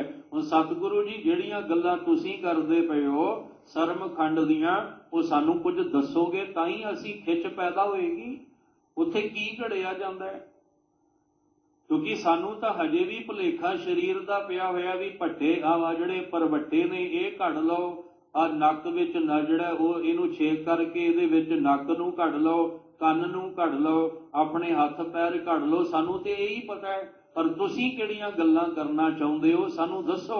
ਫਿਰ ਗੁਰੂ ਨਾਨਕ ਸਾਹਿਬ ਕਹਿੰਦੇ ਠੀਕ ਹੈ, ਪਹਿਲੀ ਗੱਲ ਤੇ ਉਹ ਗੱਲਾਂ ਕਥਨ ਵਿੱਚ ਨਹੀਂ ਆਉਂਦੀਆਂ, ਜੇ ਕੋਈ ਕਰੇਗਾ ਪਛਤਾਏਗਾ, ਪਰ ਫਿਰ ਵੀ ਸਾਡੀ ਮਾਨਸਿਕ ਮੰਡਲ ਦੀ ਹਾਲਤ ਬੜੀ ਕਮਜ਼ੋਰ ਹੈ, ਅਸੀਂ ਕੁਥਰੇ ਇੰਨੇ ਜ਼ਿਆਦਾ, ਕਰੂਪਤਾ ਇੰਨੀ ਜ਼ਿਆਦਾ ਭਰੀ ਹੈ, ਅਸੀਂ ਨਹੀਂ ਸਮਝ ਸਕਦੇ। ਮਹਾਰਾਜ ਕਹਿੰਦੇ ਠੀਕ ਹੈ, ਫਿਰ ਮੈਂ ਤੁਹਾਨੂੰ ਦੱਸਦਾ ਉੱਥੇ ਕੀ ਘੜਿਆ ਜਾਂਦਾ ਹੈ। ਤਿੱਥ ਘੜੀਐ ਸੁਰਤ ਮਤ ਮਨ ਬੁੱਧ। ਸਾਹਿਬ ਕਹਿੰਦੇ ਤਿੱਥੈ ਘੜੀਐ, ਉੱਥੇ ਸਰਮਖੰਡ ਦੇ ਵਿੱਚ ਜਿੱਥੇ ਤੁਸੀਂ ਉਦਮ ਕਰੋਗੇ, ਅੰਮ੍ਰਿਤ ਵੇਲਾ ਸੰਭਾਲੋਗੇ, ਜਿੱਥੇ ਤੁਸੀਂ ਉਦਮ ਕਰਕੇ ਗੁਰੂ ਦੇ ਘਰ 'ਚ ਆਓਗੇ, ਆ ਉਦਮ ਹੀ ਹੈ, ਇਹ ਸਰਮਖੰਡ ਹੀ ਹੈ। ਜਿੱਥੇ ਸੇਵਾ ਤੇ ਸਿਮਰਨ ਵਿੱਚ ਤੁਸੀਂ ਜੁੜੋਗੇ, ਇੱਥੇ ਕੀ ਹੈ? ਇੱਥੇ ਸਾਹਿਬ ਕਹਿੰਦੇ ਸੁਰਤ ਮਤ ਮਨ ਬੁੱਧ, ਇੱਥੇ ਸੁਰਤੀ ਵਿੱਚ ਘੜਿਆ ਜਾਂਦਾ ਹੈ, ਮਤ ਵਿੱਚ ਘੜਿਆ ਜਾਂਦਾ ਹੈ, ਮਨ ਵਿੱਚ ਘੜਿਆ ਜਾਂਦਾ ਹੈ, ਬੁੱਧ ਵਿੱਚ ਘੜਿਆ, ਕਿਉਂਕਿ ਸਾਰਿਆਂ ਨੂੰ ਸਿਹਾਰੀ ਲੱਗ ਗਈ। ਤੁਹਾਡੀ ਸੁਰਤ ਨੂੰ ਟਿਕਾਣੇ ਲਿਆਇਆ ਜਾਂਦਾ ਹੈ, ਸੁਰਤ ਪਤਾ ਨਹੀਂ ਕਿੱਥੇ ਫਿਰਦੀ ਹੈ। ਸਾਹਿਬ ਜੀ ਕਹਿੰਦੇ ਤੁਹਾਡੀ ਮਤ ਕੁਮਤ ਹੋਈ ਪਈ ਹੈ, ਮਨ ਰੇ ਕੌਣ ਕੁਮਤ ਤੈ ਲੀਨੀ, ਉਹ ਕੁਮਤ ਨੂੰ ਸਮਤ ਵਿੱਚ ਘੜਿਆ ਜਾਂਦਾ ਹੈ। ਮਨ ਸਾਡਾ ਜਿਹੜਾ ਹੈ ਉਹ ਮਲੀਨ ਹੋਇਆ, ਜਨਮ ਜਨਮ ਕੀ ਇਸ ਮਨ ਕੋ ਮਲ ਲਾਗੀ, ਕਾਲਾ ਹੋਆ, ਇਹ ਕਾਲਖ ਨੂੰ ਧੋ ਕੇ ਇਹਨੂੰ ਘੜਿਆ ਜਾਂਦਾ ਹੈ। ਜਿਹੜੀ ਸਾਡੀ ਅਕਲ ਹੈ, ਅਕਲ ਟਿਕਾ, ਕਈ ਵਾਰੀ ਕਹਿੰਦੇ ਤੇਰੀ ਅਕਲ ਟਿਕਾਣੇ ਨਹੀਂ, ਤੇਰੀ ਅਕਲ ਕਿੱਥੇ ਗਈ ਹੈ? ਕਿਉਂਕਿ ਸਾਡੀ ਅਕਲ ਦੇ ਵਿੱਚ ਹਜੇ ਵੀ ਉਹ ਪਸ਼ੂ ਹੀ ਬੈਠਾ ਹੋਇਆ ਹੈ, ਹਜੇ ਉਹ ਜਿਹੜਾ ਉਹ ਜਾਨਵਰ ਹੀ ਬੈਠਾ ਹੋਇਆ ਹੈ, ਪਸ਼ੂ ਹੀ ਬੈਠਾ ਹੋਇਆ ਹੈ। ਇਹ ਸ਼ਬਦ ਦੇ ਰਾਹੀਂ ਸਾਹਿਬ ਕਹਿੰਦੇ ਸਰਮਖੰਡ ਵਿੱਚ ਤੁਹਾਡੀ ਮਤ ਨੂੰ, ਮਨ ਨੂੰ, ਬੁੱਧ ਨੂੰ, ਅਕਲ ਨੂੰ, ਸੁਰਤ ਨੂੰ, ਇਹਨੂੰ ਜਿਹੜਾ ਇਹ ਉੱਥੇ ਘੜਿਆ ਜਾਂਦਾ ਹੈ। ਤਿੱਥੈ ਘੜੀਐ ਸੁਰਾਂ ਸਿੱਧਾਂ ਕੀ ਸੁਧ। ਇਹ ਸਾਰਿਆਂ ਨੂੰ ਘੜ ਕੇ ਕੀ ਕੀਤਾ ਜਾਂਦਾ ਹੈ? ਸੁਰਾਂ ਸਿੱਧਾਂ ਕੀ ਸੁਧ। ਜਿਵੇਂ ਸੁਰ ਦਾ ਅਰਥ ਇੱਥੇ ਦੇਵਤੇ ਨੇ, ਸਿੱਧ ਦਾ ਅਰਥ ਕਾਮਯਾਬ ਹੈ। ਕਹਿੰਦੇ ਜਿਵੇਂ ਕੋਈ ਕਾਮਯਾਬ ਹੋ ਜਾਂਦਾ ਨਾ, ਤੁਹਾਡੀ ਸੁਰਤ ਨੂੰ, ਮਤ ਨੂੰ, ਮਨ ਨੂੰ, ਬੁੱਧ ਨੂੰ ਘੜ ਕੇ ਉਹਨਾਂ ਵਾਂਗੂ ਕੀਤਾ ਜਾਂਦਾ ਜਿਹੜੇ ਗੁਰਮੁਖ ਜਨਮ ਸਵਾਰ ਦਰਗਾਹ ਚੱਲਿਆ। ਧਿਆਨ ਰੱਖਿਓ, ਜਿਹੜਾ ਅੰਨ ਘੜਿਆ ਹੈ ਉਹ ਮਨਮੁਖ ਹੈ, ਜਿਹੜਾ ਘੜਿਆ ਉਹ ਗੁਰਮੁਖ ਹੈ। ਜਿਹੜਾ ਅੰਨ ਘੜਿਆ ਉਹ ਦੁਹਾਗਣ ਹੈ, ਜਿਹੜਾ ਘੜਿਆ ਹੋਇਆ ਉਹ ਸੁਹਾਗਣ ਹੈ। ਜਿਹੜਾ ਅੰਨ ਘੜਿਆ ਉਹ ਕੁਚੱਜੀ ਹੈ, ਜਿਹੜਾ ਘੜ ਗਿਆ ਉਹ ਸੁਚੱਜੀ ਹੈ। ਇਸ ਲਈ ਸਾਹਿਬ ਕਹਿੰਦੇ ਉੱਥੇ ਤੁਹਾਨੂੰ ਦੈਵੀ ਗੁਣ ਮਿਲਣਗੇ, ਚੰਗੇ ਗੁਣ, ਨੇਕ ਗੁਣ। ਉੱਥੇ ਜਦੋਂ ਤੁਸੀਂ ਘੜੇ ਗਏ ਨਾ, ਫਿਰ ਤੁਸੀਂ ਕਿਸੇ ਦਾ ਬੁਰਾ ਨਹੀਂ ਕਰ ਸਕਦੇ। ਫਿਰ ਤੁਹਾਡੇ ਦਿਮਾਗ ਵਿੱਚ ਕੋਈ ਬੁਰੇ ਖਿਆਲ ਨਹੀਂ ਆਉਣਗੇ, ਕੋਈ ਮਾੜਾ ਖਿਆਲ ਨਹੀਂ ਆਏਗਾ। ਫਿਰ ਤੁਸੀਂ ਨੇਕੀ ਕਰੋਗੇ, ਚੰਗਿਆਈਆਂ ਕਰੋਗੇ, ਫਿਰ ਤੁਸੀਂ ਬੁਰਾ ਨਾ ਮੰਗੋਗੇ, ਨਾ ਕਿਸੇ ਦਾ ਬੁਰਾ ਕਰੋਗੇ। ਇੱਥੇ ਆ ਕੇ ਤੁਸੀਂ ਕਹੋਗੇ ਹਮ ਨਹੀਂ ਚੰਗੇ, ਬੁਰਾ ਨਹੀਂ ਕੋਏ, ਪਰਨਵਤ ਨਾਨਕ ਤਾਰੈ ਸੋਏ। ਮਹਾਰਾਜ ਕਹਿੰਦੇ ਆ ਘੜਿਆ ਜਾਂਦਾ ਹੈ। ਹੁਣ ਇੱਕ ਇੱਥੇ ਭੇਦ ਫਿਰ ਰਹਿ ਗਿਆ, ਘੜਨਾ ਕਿਹਦੇ ਨਾਲ ਹੈ? ਥੋੜੀ ਛੈਣੇ ਨਾਲ ਘੜਨਾ ਹੈ। ਮਹਾਰਾਜ ਕਹਿੰਦੇ ਨਹੀਂ, ਘੜੀ ਹੈ ਸ਼ਬਦ सच्ची टकसाल। आ सच दी टकसाल है गुरु ग्रंथ साहब। ਇਹਦੇ ਵਿੱਚੋਂ ਦੀ ਸ਼ਬਦ ਕੀ ਹੈ ਥੋੜੀ, ਸ਼ਬਦ ਕੀ ਹੈ ਛੈਣੀ, ਜਿਹਦੇ ਨਾਲ ਅਸੀਂ ਆਪਣੀ ਅਕਲ ਨੂੰ ਟਿਕਾਣੇ ਲਿਆਉਣਾ ਹੈ, ਆਪਣੀ ਮੱਤ ਨੂੰ ਟਿਕਾਣੇ ਲਿਆਉਣਾ ਹੈ, ਆਪਣੇ ਮਨ ਨੂੰ ਟਿਕਾਣੇ ਵਿੱਚ ਲਿਆਉਣਾ ਹੈ। ਇਹ ਹੈ ਘੜਨਾ। ਨਿਤਨੇਮ ਕਰਨ ਦਾ ਮਤਲਬ ਸੀ ਅੰਦਰ ਨੂੰ ਘੜੋ। ਨਿਤਨੇਮ ਫਾਰਮੈਲਿਟੀ ਨਹੀਂ, ਰਸਮ ਨਹੀਂ ਹੈ। ਇਹਨੂੰ ਅੰਦਰ ਘੜਨ ਲਈ ਨਿਤਨੇਮ ਆਪਾਂ ਕਰਨਾ ਹੈ। ਬਾਣੀ ਨਾਲ ਜੁੜਨਾ, ਕਥਾ ਕੀਰਤਨ ਨਾਲ ਜੁੜਨਾ, ਗੁਰੂ ਦੁਆਰੇ ਆਉਣਾ, ਸੇਵਾ ਸਿਮਰਨ ਵਿੱਚ ਜੁੜਨਾ ਹੈ, ਤਾਂ ਕਿ ਸਾਡੀ ਵੀ ਅੰਦਰ ਦੀ ਸੁੱਧ ਬੁੱਧ ਉਹਨਾਂ ਵਰਗੀ ਹੋ ਜਾਏ ਜਿੱਥੇ ਦੈਵੀ ਗੁਣ ਹੁੰਦੇ ਆ ਤੇ ਜਿੱਥੇ ਕਾਮਯਾਬੀ ਤੇ ਸਫਲਤਾ ਹੁੰਦੀ ਹੈ। ਇਹ ਸੀ ਤੀਸਰਾ ਖੰਡ, ਜਿਹਨੂੰ ਅੱਜ ਆਪਾਂ ਸਮਝ ਕੇ ਉਦਮ ਕਰਨ ਵਾਲੇ ਪਾਸੇ ਤੇ ਗੁਰਬਾਣੀ ਕਿਉਂ ਪੜ੍ਹਨੀ ਹੈ, ਕਿਉਂ ਸੁਣਨੀ ਹੈ, ਕਿਉਂ ਗੁਰੂ ਗ੍ਰੰਥ ਸਾਹਿਬ ਜੀ ਕੋਲ ਆਉਣਾ ਹੈ। ਕੇਵਲ ਪਾਵੇਂ ਮੁੱਠੀਆਂ ਭਰਨ ਵਾਸਤੇ ਨਹੀਂ, ਕੇਵਲ ਜਿਹੜਾ ਉਹ ਗੁਰੂ ਸਾਹਿਬ ਜੀ ਉੱਪਰ ਸਿਰ ਰੱਖ ਕੇ ਰੱਖਣ ਵਾਸਤੇ ਨਹੀਂ, ਇਹਨੂੰ ਅੰਦਰੋਂ ਘੜਨ ਵਾਸਤੇ ਗੁਰਬਾਣੀ ਦਿੱਤੀ ਹੈ। ਸਤਿਗੁਰੂ ਮਿਹਰ ਕਰਨ, ਜਿੰਨੀ ਕੁ ਮੱਤ ਮਾਲਕ ਨੇ ਦਿੱਤੀ ਸੀ ਉਨੀ ਕੁ ਤੁੱਛ ਬੁੱਧੀ ਦੇ ਨਾਲ ਆਪ ਜੀ ਨਾਲ ਇਹ ਵਿਚਾਰ ਦੀ ਸਾਂਝ ਪਾਉਣ ਦਾ ਯਤਨ ਕੀਤਾ ਹੈ। ਬੜੀਆਂ ਹਜੇ ਖਾਮੀਆਂ ਭੁੱਲਾਂ ਜਿਹੜੀਆਂ ਉਹ ਹੋ ਗਈਆਂ ਹੋਣਗੀਆਂ, ਖਾਮੀਆਂ ਰਹਿ ਗਈਆਂ ਹੋਣਗੀਆਂ। ਅੱਗੇ ਤੋਂ ਸਤਿਗੁਰੂ ਸਮੱਤ ਬਖਸ਼ਣ। ਅਰਦਾਸ ਕਰੋ ਕਿ ਸਾਹਿਬ ਜੀ ਤੁਹਾਡੇ ਦਰ ਤੇ ਆਏ ਆ, ਭਗਤੀ ਦਾ ਜਾਗ ਲਾ ਕੇ ਅੰਦਰੋਂ ਘੜ ਦਿਓ, ਤਾਂ ਕਿ ਅਸੀਂ ਵੀ ਮਨਮੁਖਾਂ ਦੀ ਲਾਈਨ ਚੋਂ ਨਿਕਲ ਕੇ ਗੁਰਮੁਖਾਂ ਦੀ, ਸੰਸਾਰੀਆਂ ਦੀ ਲਾਈਨ ਚੋਂ ਨਿਕਲ ਕੇ ਭਗਤਾਂ ਦੀ ਲਾਈਨ ਵਿੱਚ ਆ ਕੇ ਜਨਮ ਲੇਖੇ ਲਾ ਸਕੀਏ। ਆਪਣੀ ਭਗਤੀ ਲਾਏ, ਆਪਣੀ ਭਗਤੀ ਲਾਏ, ਆਪਣੀ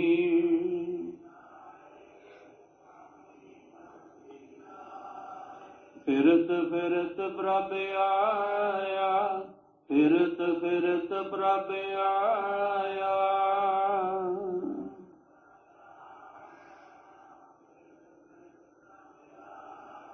ਭਰਿਆ ਤਉ ਸ਼ਰਨਾਏ, ਭਰਿਆ ਤਉ ਸ਼ਰਨਾਏ, ਭਰਿਆ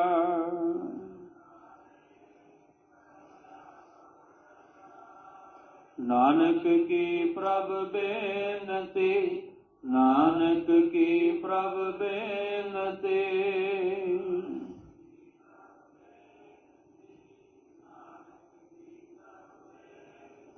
ਆਪਣੀ ਭਗਤੀ ਲਾਏ, ਆਪਣੀ ਭਗਤੀ ਲਾਏ, ਆਪਣੀ ਭਗਤੀ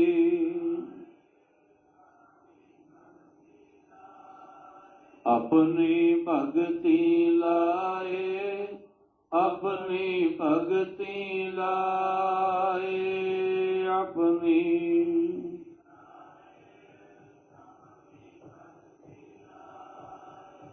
ਜਦੋਂ ਸੁਰਤ ਮਤ ਮਨ ਨੂੰ ਬੁੱਧ ਨੂੰ ਘੜਦਿਆਂ ਅੰਦਰ ਭਗਤੀ ਦਾ ਜਾਗ ਲੱਗੇਗਾ, ਫਿਰ ਅਸੀਂ ਕਿਸੇ ਦਾ ਬੁਰਾ ਨਹੀਂ ਮੰਗਾਂਗੇ। ਫਿਰ ਕਵਾਂਗੇ ਨਾਨਕ ਨਾਮ ਚੜ੍ਹਦੀ ਕਲਾ ਤੇਰੇ ਭਾਣੇ, ਸਰਬੱਤ ਦਾ ਭਲਾ। ਵਾਹਿਗੁਰੂ ਚੜ੍ਹਦੀ ਕਲਾ ਬਖਸ਼ਣ, ਬਾਣੇ ਬਾਣੀ ਨਾਲ ਜੋੜੀ ਰੱਖਣ। ਲੋਕ ਸੁਖੀਏ ਪਰਲੋਕ ਸੁਹੇਲੇ, ਨਾਨਕ ਹਰਿ ਪ੍ਰਭ ਆਪੇ ਮਿਲੇ ਜੀਵਨ ਬਣ ਸਕੇ। ਅੱਜ ਦੀ ਵਿਚਾਰ ਕਰਦਿਆਂ ਬੇਅੰਤ ਭੁੱਲਾਂ ਹੋਈਆਂ। ਗੁਰੂ ਨਾਨਕ ਸਾਹਿਬ ਜੀ ਦੇ ਪਾਵਨ ਬਚਨ ਆਪਣੇ ਹਿਰਦੇ ਅੰਦਰ ਵਸਾ ਲਈਏ ਜੀ।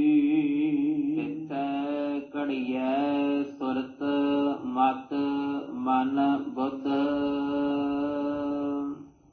ਤਿੱਥੈ ਘੜੀਐ ਸੁਰਾ ਸਿੱਧਾ ਕੀ ਸੁਧ। ਵਾਹਿਗੁਰੂ ਜੀ ਕਾ ਖਾਲਸਾ,